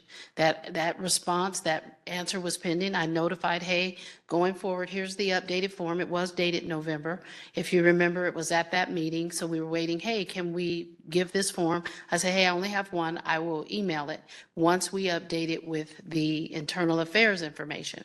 But once the decision was made that, hey, this needs to come through, the request needs to come through civil litigation, got the response and sent it. Ms. Carlisle actually sent a notice in advance. My report hinges on an external request for the workers' compensation data. I have to get that data. I have to go through it and get it. She sent something, I want to say it was either yesterday or the day before, stating, hey, I still have not got the information for workers' compensation that was requested. What she was advised is, hey, it doesn't matter how late you get it. Go ahead and send your report and we'll make sure that it gets there.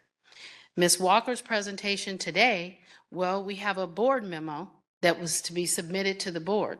So no, I greatly respect all oversights, everybody, right? So do we come in with a board report back, read it here at the POC publicly, when the board who requested it hasn't even gone public with receiving the report? So sometimes it's not that we're refusing to give information, the timing and the logistical steps to it.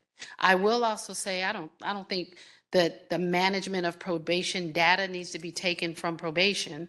I would say that it needs to critically be updated in how we manage data, how we're able to retrieve data. I'm grateful for the opportunity to work here, to work on in this really critical time, but I will tell you something that is very frustrating to me. How is it are we a county so large, a department so large, and I have to wait 5 and 10 days to get data, and then to have someone tell me they have to get it from 3 sources. They have to go in and put the data sets together by hand. That is, I agree with you, that is not prudent.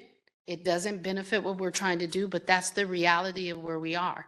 With our competing priorities, data, having a better offender-based data system for adult and juvenile, bringing online a research unit. I can tell you there's 59 probation departments. Many of them have some type of research unit. This unit has not this department does not have a dedicated research unit. So I would say in some of these things, we need the time to catch up with that. We're dealing with many fires and many competing priorities right now. Would love to say, hey, bam, put this database in place. Bam, came up with the research unit, we're able to do it. We're working with the systems that we've inherited to the best of our ability. And sometimes the requests get ahead of what we've been able to correct. So we're working within the systems to give you what we got from what we got. Oh, I appreciate that response, but I'd still like to move forward with my request for the issuance of a subpoena. have a question. Sorry. Is data management a part of the global plan? It sounds like a pretty significant issue that should be baked into a bigger strategy. It is an issue. I don't want to say, yes, it's in the global plan. I know the chief is addressing it. At some point, it'll be heard in the updates because there are things that he has put in the works to improve how we're able to get data, improve systems that we're relying on right now. So maybe not specific in the global plan, but the broader plan to improve data gathering, where we're, the systems we use in outcome reporting is very much in the works. Yeah, I mean, if you're employing like evidence-based practices, I would say that data management is a critical piece of that, and it needs to be a sound system. So.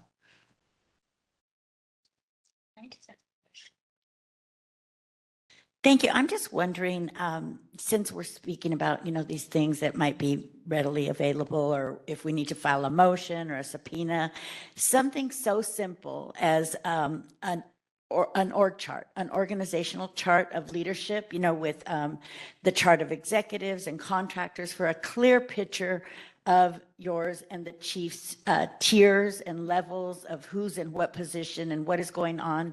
Is that something that we can just ask for, or would that need to be a subpoena too? An org chart, a clear org chart, names, titles, positions, and the tiers as they go. I believe we provided an org chart. I know, as you see, we brought in a couple people recently and we've provided the org chart. The Probation Oversight Commission has received an org chart. I will mention though, it in some aspects seemed outdated. We noticed a couple of errors, so we weren't too keen on disseminating it. It's also fairly limited to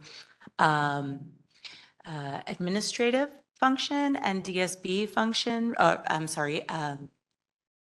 Detention Services Bureau and administrative, and it's fairly limited and high level, but I'll send it on to you, and if we can get any updates to that then as they come along.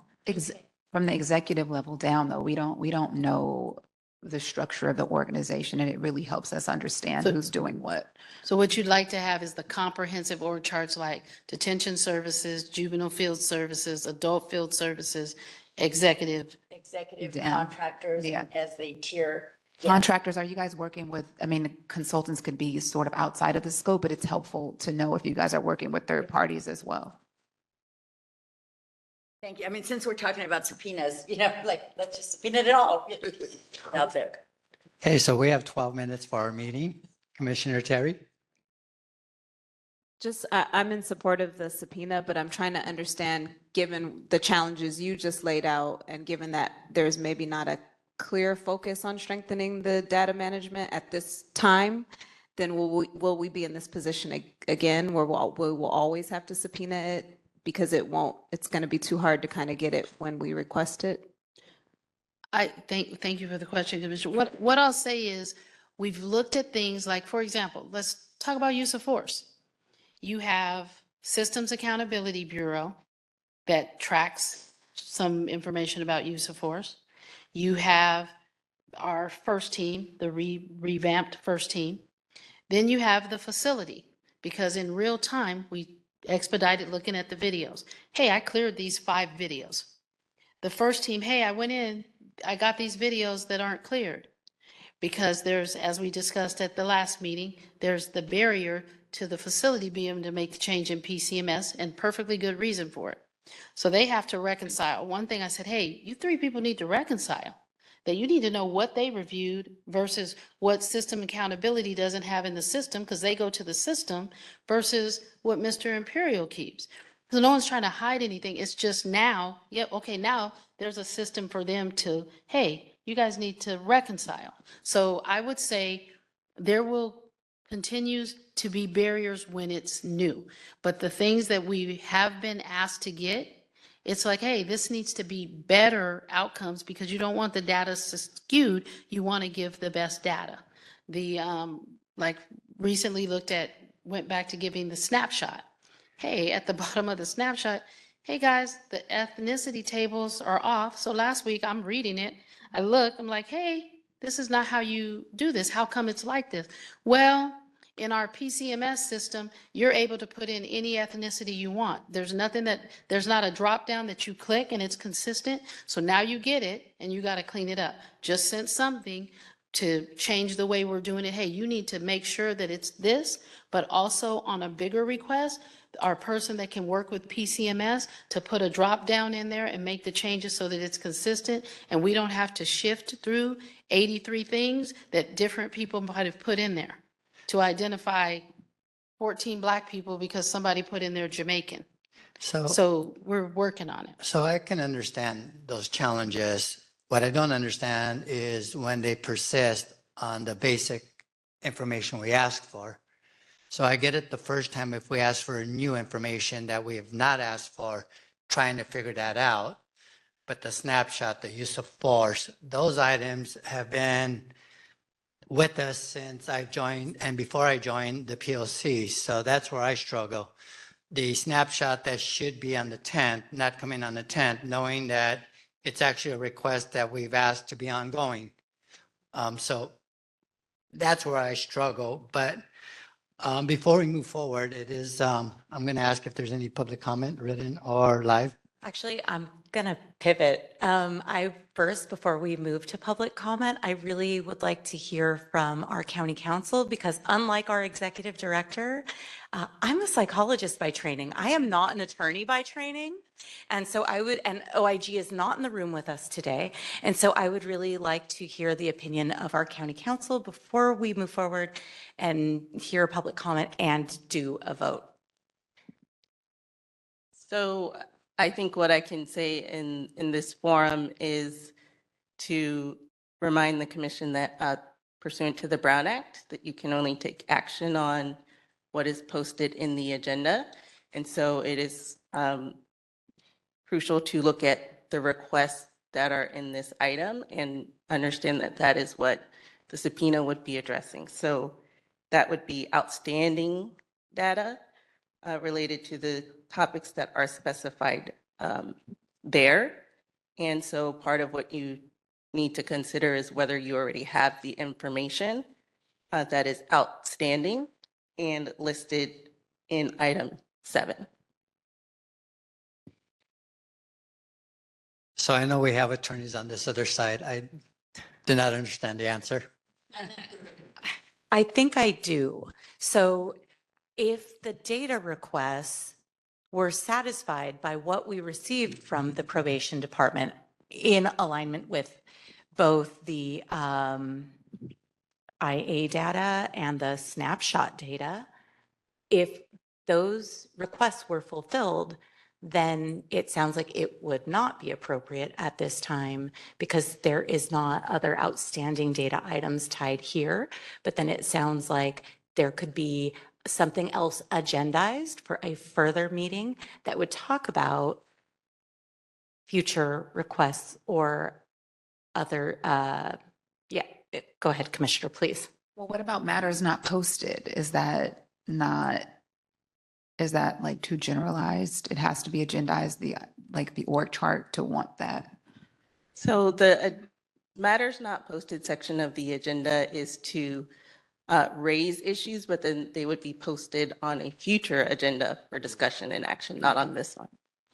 And I would also say for the request, the initial request to get an org chart, that's just a request, right? So that doesn't have to be necessarily like a subpoena because if it's a first time request and you're hearing like an affirmative response that probation will follow up and will provide us to that. I thought the subpoena process was more like when we come to an impasse or the commission becomes dissatisfied with the data that's been received or not received.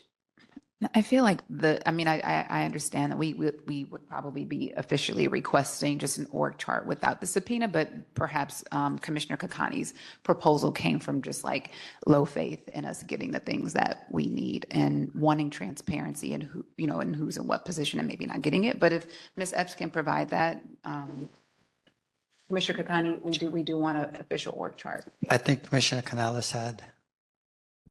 Well, and I was just going to say, along with county council and the guidelines, I feel the request does coincide with agenda item comprehensive action plan, because a comprehensive action plan includes an organizational chart along with directors, contractors, and everything else. And it's like the missing piece. So I feel that I am in alignment with what's on the agenda too, just to be in the guidelines or the rules or whatever. Yes, you can generally request reports from staff under the Brown Act. That is completely fine. And then you. So I guess, can we just get confirmation? So I know it says the monthly snapshot data for December 2024 in here, which I believe we did receive that, correct? Okay. So then, given the phrasing of this agenda item, we could not issue a subpoena or request the issuance of a subpoena related to the snapshot data. But then in relation to this agenda item, I would like to request ongoing data, ongoing snapshot data.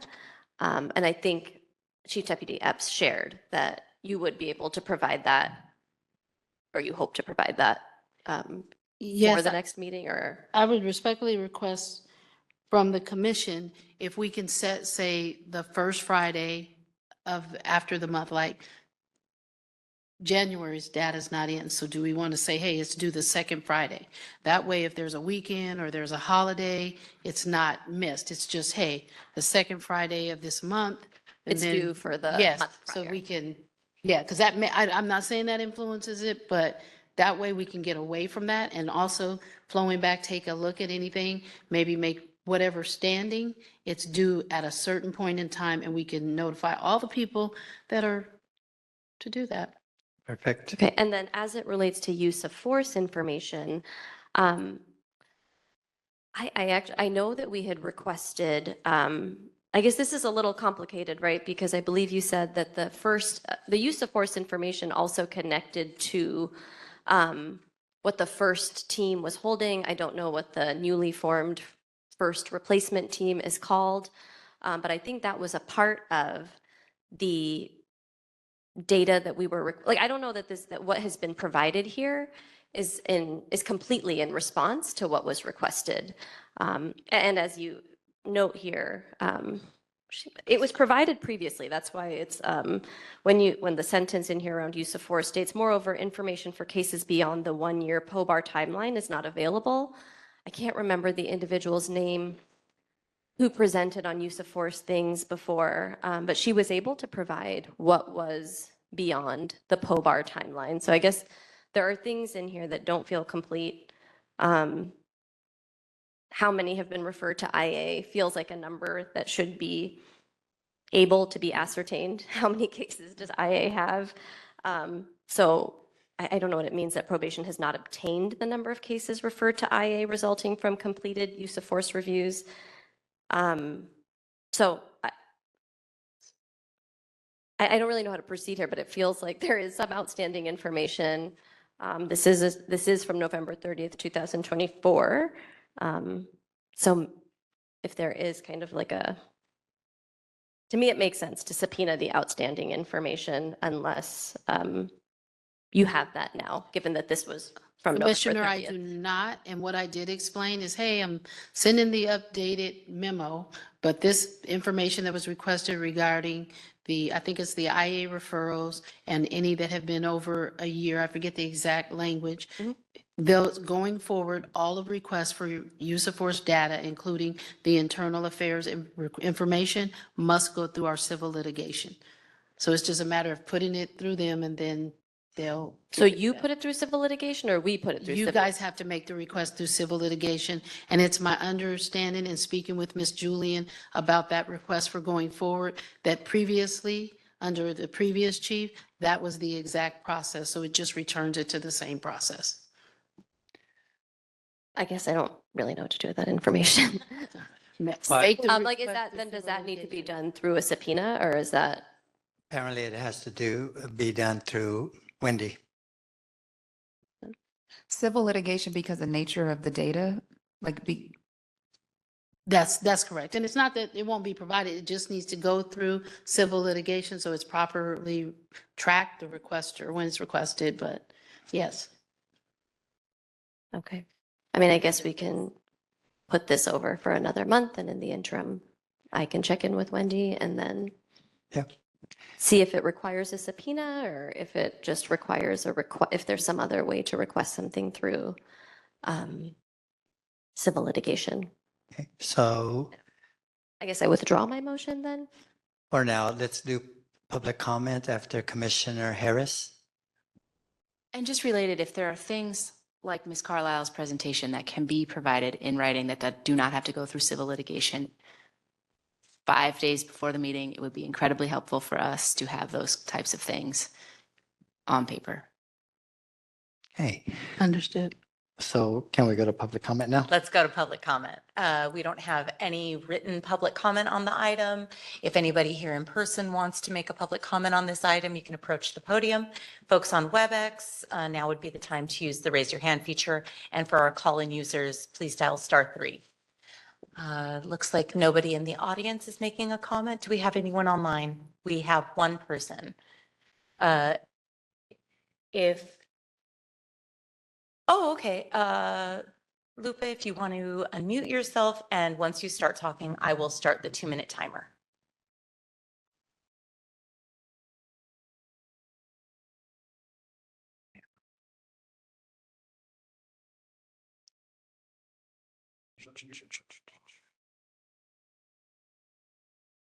Okay, I think you're unmuted. No. Okay. All right, then no more public comment.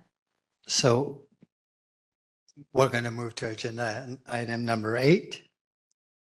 And I don't know if we have to formally withdraw the motion. I believe she did withdraw it. Oh, okay. Yeah, a lot of information going back and forth. Or was mine even a motion about my request? This is just, it's a request. And it's noted.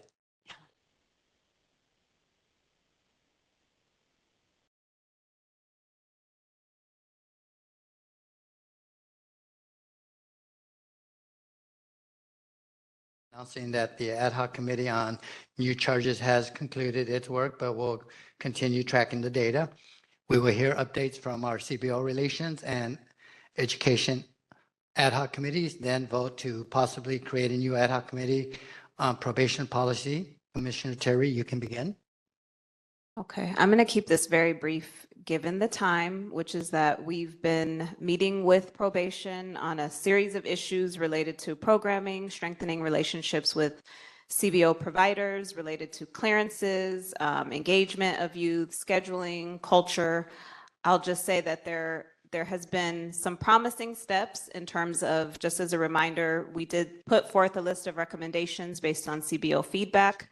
Probation did agree to address every concern. We've made some progress. Just as one highlight, we do know that there's been movement towards having more collaboration between Barry J and LP in terms of what's working for programming. It sounds like there's been some steps to launch an electronic database, which we know would help clear up a variety of issues related to clearances. And we were also able to provide some feedback on a temporary departmental order that the department shared with us, which would address some issues around cancellations and youth engagement and how those policies work. We've had 2 meetings that have gotten canceled, so there are several steps that were maybe identified as needing follow-up, and we just haven't had the follow-up. So we can't say that, certain things have been completely resolved, but we do look forward to continuing those meetings with Chief Epps, because we're continuing to hear reports that clearance issues have come up, that providers aren't able to engage youth into programming. So there are some very specific recommendations that we've made that can be implemented, and we're going to continue to ask for that. But it does appear, just as one shout out to LP, that there has been maybe greater consistency with the calendar of programs. So that's good to hear. But we do look forward to continuing these conversations. Thank you, Commissioner Terry. And I will report back even more briefly on the educational ad hoc. We met once. We're struggling a little to meet a second time, but we will engage our partners within the next month. And so the other part of this agenda item is the probation policy ad hoc, and I'm not sure who was the driving force of that. So if no one has an appetite to chair something like that, or Was it proposed by someone already? Or, I mean, the Lexapol, like those are very specific items and also. it sounds like it was proposed by somebody, but I'm not sure who. Possibly. I'm not sure who's spearheading that effort. We just had it here in the script saying to possibly create a new ad hoc committee on probation policy. Okay, I'm happy to be on the committee. I'm actually looking forward to it. So. Are you happy to chair it? Know about all that, but no, I'm just kidding. Yeah, if there's no one else, yes, I will. Yeah. Oh, I would like to include visitation. You want to chair with me? All right, looks like we're getting some action on this side. Well, I guess now we'll hear public comment and then move on for a vote, or is it, which direction is it? I think somebody needs to Make a put motion. forward the motion to create that ad hoc. I mean, I'm happy to, I can try to chair it. I will chair it. So I am making a motion to create a policy research ad hoc committee to discuss and research several of probation's policies, including Lexapol, I'm not really sure what that is, visitation, grievances, new charges, and custody transfers. I second that. Good. Any questions, comments, concerns, commissioners? Hey. What is Lexapol? Oh, so can we, Lexpol is a law enforcement policies database that is used by several of the probation department and others, and it just streamlines policies. hey, do we have any public comment, written comment, or? So we don't have any written public comment at this time. If anybody wants to, in the room with us, wants to come up to the podium, and our WebEx users, now would be the time to use the raise your hand feature, and call-in users, you can press *3 if you'd like to make comment. Ismail, do we have anybody online? Okay, and we don't have anyone in person that wants to make comment. And any further comments by the commissioners? None? Okay. Hearing Well, I do none? have a comment because I feel like if it's policy related, we'll have to be collaborating with probation quite a bit on the policy, right? So that's just an expectation that we would work together on some of the. So currently, and I was just sitting here thinking about this, there is a joint policy committee with healthcare, health services, mental health, probation, education.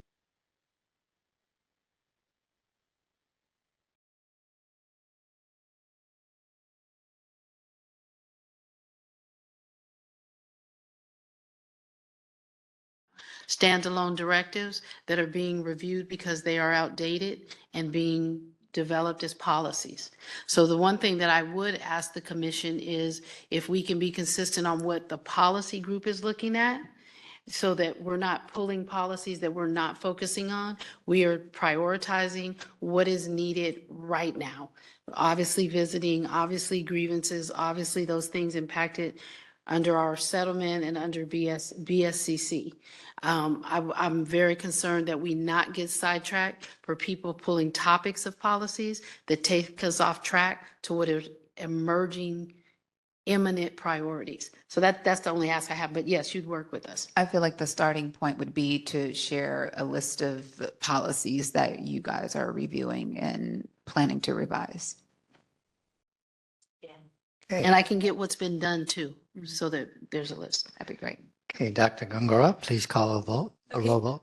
So on motion by Commissioner Kakani, seconded by Commissioner Jackson, you are voting to accept the attached Los Padrinos programming report, dissolve the new charges ad hoc committee, and create a policy research ad hoc committee. So Commissioner Canales.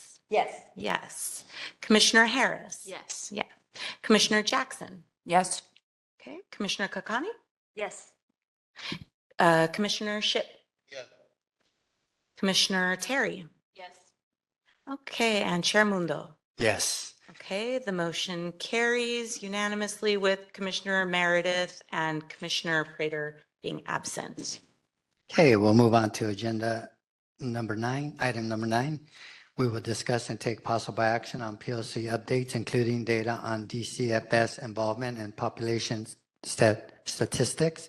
We received the data on the 707B charges, but we'll be sharing that analytical report at a later time. All the data sets have been attached to the agenda and are available on the reports page of our website. Project Director Danisha Smith, please proceed with your report back on DCFS involvement and the population stats. Good morning.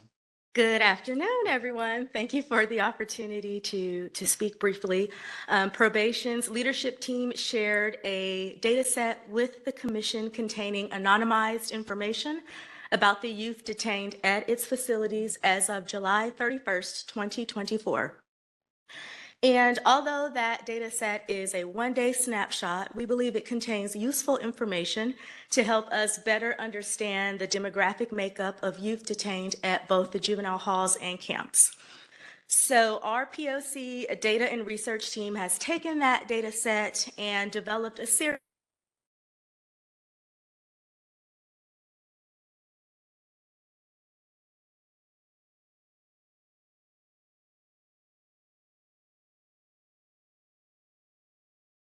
and support data-informed decision-making.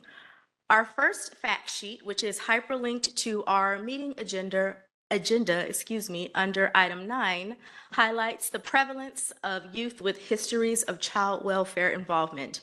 You'll see in our document that on the date this data was pulled, there were 543 youth detained across all the facilities, and 49% of those youth, or 265 youth, had some level of child welfare involvement. The nexus between child welfare and the juvenile justice systems has been well documented by researchers, and it's absolutely heartbreaking to think about the compounding trauma that dual system youth face and the significant hurdles that they must overcome to successfully transition into adulthood. So we hope that this fact sheet will serve as a somber reminder of the need to quickly accelerate efforts within the juvenile justice system to prioritize care, rehabilitation, and healing over punitive methods which only exacerbate existing trauma. We look forward to releasing additional fact sheets in the coming weeks, and we appreciate Probation Department's cooperation in sharing the data sets with us to facilitate this kind of data analysis. Chair Edmundo. Thank you, Danisha. For one, I'm grateful that you're involved in this data collection and analysis, so thank you. Commissioners, any questions, concerns? Commissioner Harris? I also appreciate this. We know this, but it's stunning to see again. It's jarring, right? It really is jarring that there's systemic failure throughout the county, throughout our systems and institutions that are meant to serve kids. And then we get to the hall, and then it becomes this.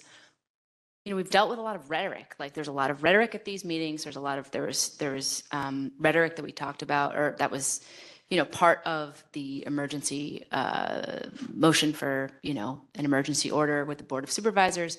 And this really brings it back to the population of young people that we're talking about that, as Ms. Smith said, have really deep trauma histories and involvement. And I thought I really appreciated you just the distinguishing that these are touches with DCFS while the young person is also touching with probation, not just any DCFS involvement in the past. So that feels very, very relevant. And I just think we need to continue to highlight this and think about the prevalence of these numbers in all levels of decision making and all levels of discussion that we're having as a commission and that the department is working on when thinking about staffing, safety, training, all of that. It's just extremely relevant. So thanks for this. Thank you. Seeing no other commissioners' comments or concerns, Dr. Gongora, do we have written or live public comment? We don't have any written comment on this item. If anybody in the room would like to approach the podium to make a public comment, we welcome it. And anybody on WebEx, use the raise your hand feature, or any call-in users, please dial *3. Ismail, do we have anyone? We don't have any comments. Okay. We'll go on to item number 10, for matters not posted on the agenda to discuss or place on a future meeting agenda for action. To start, PLC staff are going to read some updates submitted by Commissioner Meredith. Sorry about that. Lots of papers. I do think I'm supposed to read the whole thing, so I'll move through it. Okay. Let's see. Commissioner Meredith submitted these comments. One, on 7 January 2025, there were 3 wildfires burning in LA County. These were the Palisades, Eaton, and Hearst fires. The Eaton and Palisades fires had immediate impact on lives and homes and raged in high winds. The smallest of the fires was the Hearst fire. It was located about 1.5 miles northeast of the Barry J. Neidorff custody facility. Several years ago, I had responded with then Commissioner Peter Schutan to the Barry J. Neidorff custody facility during the Saddle Ridge fire. The Saddle Ridge fire surrounded the facility on 2 sides with fire. The evacuation plan at the time was highly effective. Using the Los Angeles County Sheriff's Department Transportation Bureau buses, probation vans, and SEO, special enforcement officers, an orderly evacuation occurred. In that case, it was necessary. For the record, I am a subject matter expert in emergency management, wildfires, and evacuations. On the night of January 7, 2025, I responded to the Barry J. Neidorff facility. As I neared the facility, I noted the fire was burning uphill and away from the Sylmar area. At that time, there was no evacuation order or warning for Barry J. Neidorff or areas south of the 210 freeway. The fire was relatively small and posed no imminent danger. Upon arrival to Barry J. Neidorff, I learned that staff had a plan to evacuate if need be, and that 3 LA Sheriff's Department Transportation Bureau buses were staged in the event that things changed. Even more impressive was that many staff responded to the facility on their own. Existing staff worked an additional 8+ hours. SEO was present, as well as the emergency management team and CASH. They had established an incident command system operation at the facility. They were in touch with the Los Angeles County Office of Emergency Management Operations Center and actively monitored the fire. As a precaution, the Los Angeles County Fire Department moved the evacuation warning to south of the 210 freeway and west of the 5 freeway. This was a precautionary measure, and the fire was still burning away from the area of Barry J. Neidorff and did not pose an imminent threat. Continuous evaluation continued throughout the night. At approximately 6:30 a.m., it was apparent that no evacuation would be needed. As such, LASD Transportation Bureau buses and LASD were released. Probation staffing remained in place. Even the facility director remained well beyond his shift to oversee the situation. I remained until approximately 7 a.m. I was satisfied that there was no threat to the facility, youth, or staff, so I departed. The youths remained calm throughout the event. I should point out that all but 2 youths were adults over the age of 18, not children, as alluded to by some organizations or individuals from the community who were demanding evacuation of, quote, these children. A needless evacuation of the facility would have put the youth, the staff, and community at risk. In summary, I was highly impressed at the staff on duty as well as the many staff who came in on their own. It was nearly a 1-to-1 staffing ratio. Further, the leadership by staff, CASH, and the facility director was outstanding. 2, I met with the new Chief of Facility Safety and Security, Bob Arcos, who replaces Eric Strong. Bob's background, experience, and leadership will be very beneficial. I am confident he will provide the leadership needed to enhance the safety and security in the facilities. He will also have the emergency management team. 3, the Reserve Deputy Probation Officer, RDPO, training is on track to include 832 PC and juvenile core as required by BSCC. This will allow them to provide supplemental supports as RDPOs in the facilities. The first cohort graduates in March. The RDPO program includes a high degree of talented individuals. This includes college deans, professors, ministers, and more. Thank you, Commissioner Meredith. Any announcements or comments? So I just want to make one. On December 25th, Christmas morning, I spent my time at Camp Page and at Camp Affabal, but most of it at Camp Page. And they had just a really, really nice day planned for the youth. Supervisor Thomas, who was working overtime at Camp Scott, my old camp, Camp Page, did a marvelous job and supporting DPO Bender, who really went out of her way to have just a very thoughtful day with the kids. I was able to help I was being assigned to monitor phone calls. So that was always a fun thing to do when I was a probation officer. And I just want a big shout out to both camps for making the day a little less tedious and a little less hard on the kids who were not going to get visits and who are not with their families.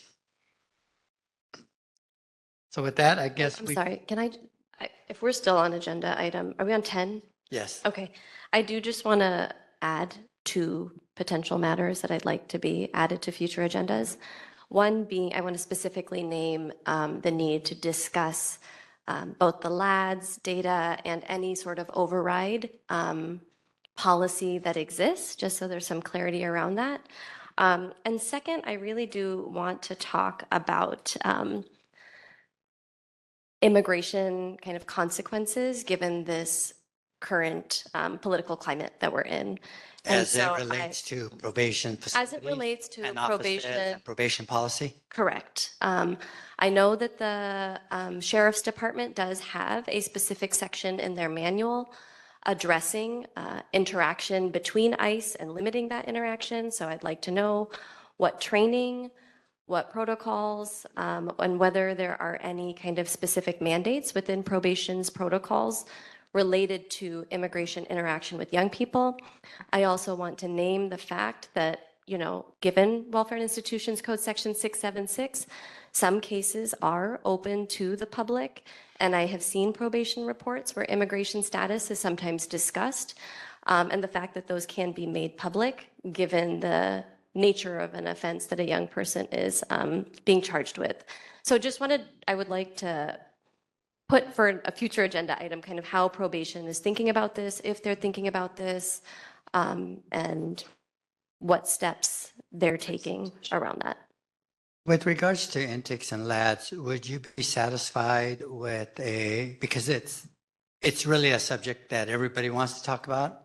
What would you think about having a town hall on that with just probation and the PLC, no other parties?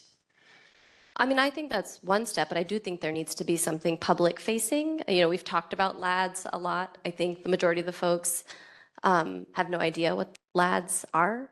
I think that so I appreciate a private conversation. No, not a private. Oh, I thought you said just between PLC and probation. No, the town hall, just having probation and commissioners in a town hall for an hour and a half. Without public, or with public being able to attend? Town hall. Oh, okay. No, I know that there have been town halls that are private, that are just an open with. town Okay, hall. that's what I'm asking If for. probation is open to it. Yes, we just want, like I said, a chance to have the right data for the right time. Of course, and this doesn't even have to be, I think data can be agendized for a future meeting. If this is just a presentation on like, what is LADS? How is it used? Which is the tool now. I understand that we're trying to go away to the DRE, but. Whatever tool is being That's used right, has been used. Yeah, just so that there is some basic understanding, so that if and when we agendize it for a Sounds future perfect. meeting. So we'll start with the town hall. Sounds good. That's public facing. Sure, thank you. But all I said is that just so it's not muddled with other parties. Yes, because that this probation is presenting. Just probation is presenting. That feels right. Sound good? Yep. Right. Commissioner Canales? Well, because you shouted out Christmas, so I'm going to shout out Christmas too. Oh, and I forgot to shout out Commissioner Canales and her partner and the Santa Claus. But you can go well, more. and I just wanted to give a shout out to Los Padrinos. in December, before Christmas Day in December, Supervisor Hahn and Hoops for Justice and myself, we went and the youth had tamales and decorated Christmas cookies. And then on Christmas Day, we had Santa Claus and with Hoops for Justice again, tamales and all kinds of things. And then in January, we had a family meal, which now Los Padrinos wants to incorporate at least once a month with every unit having the opportunity. And that's been very, very rewarding, getting to interact with the families and the youth and probation. So thank And you. that was the Hoops for Justice, right? Hoops for Justice, yes, has been doing a lot of this Who too. was the supervisor or director that was? The tall, yeah, I feel bad. We she can't was shout out. amazing. She did a great job facilitating it, and you're looking at me, but I meet so many people, I can't And remember Williams everybody's has name. been organizing a lot of stuff and been behind all the paperwork. And so it's been very, Yeah, it was really well received by the families and the kids, and I got a chance to play cards and do puzzles. And Unit LM, was it? Was it Unit LM that did it? That was the unit? oh, yes. Unit LM, so thank you for all that. Chair Mundo, I have one more thing to add to agenda item 10. So when I visited LP a few weeks ago, there was a conversation about intake and LGBTQ plus youth, as well as gender, youth that receive gender affirming care. And this week it was announced that Children's Hospital LA, Kaiser, and UCLA are stopping gender affirming care for teenagers. And I just want to, given, not because they want to, but they're responding to an executive order. And so I just, I wonder if we can get an update on, the department's sort of intake policies and identification of LGBTQ plus youth, and then any plans or policies for youth that do require gender affirming care that come into the facility requiring it and or request it of the, juvenile medical services, and what the plan is to be supportive and affirmatively care for those youth. Thank you. So agenda item number 11 is the opportunity for the public to address the Probation Oversight Commission. Okay, so we have received public written comment on this item attached to the agenda, and also for our WebEx users, now would be the time to use the raise your hand feature. Call-in users, please dial *3, and anyone here with us in person, if you want to approach the pulpit. Do we have anyone online? Nope. Okay, adjournment of the regular meeting is agenda item number 12. Thank you all for joining us and sharing your comments. As a quick reminder, be sure to follow us on social media and subscribe to our YouTube channel at LA County POC to receive reminders about our upcoming meetings. Visit our website at poc.lacounty.gov to subscribe to our email listing. Can I have a motion to adjourn today's meeting? Motion to adjourn today's meeting. Second. Commissioner Kakani first and Canales second. Commissioners, please unmute yourselves and vote with a voice vote. Okay, with that, the motion carries, and it is now 1:29 on the motion of Commissioner Kakani and Commissioner Canales. Today's meeting is now adjourned. Thank you. And it was DPO Evans and Director Pignon. Oh, Evans is the director. Yeah.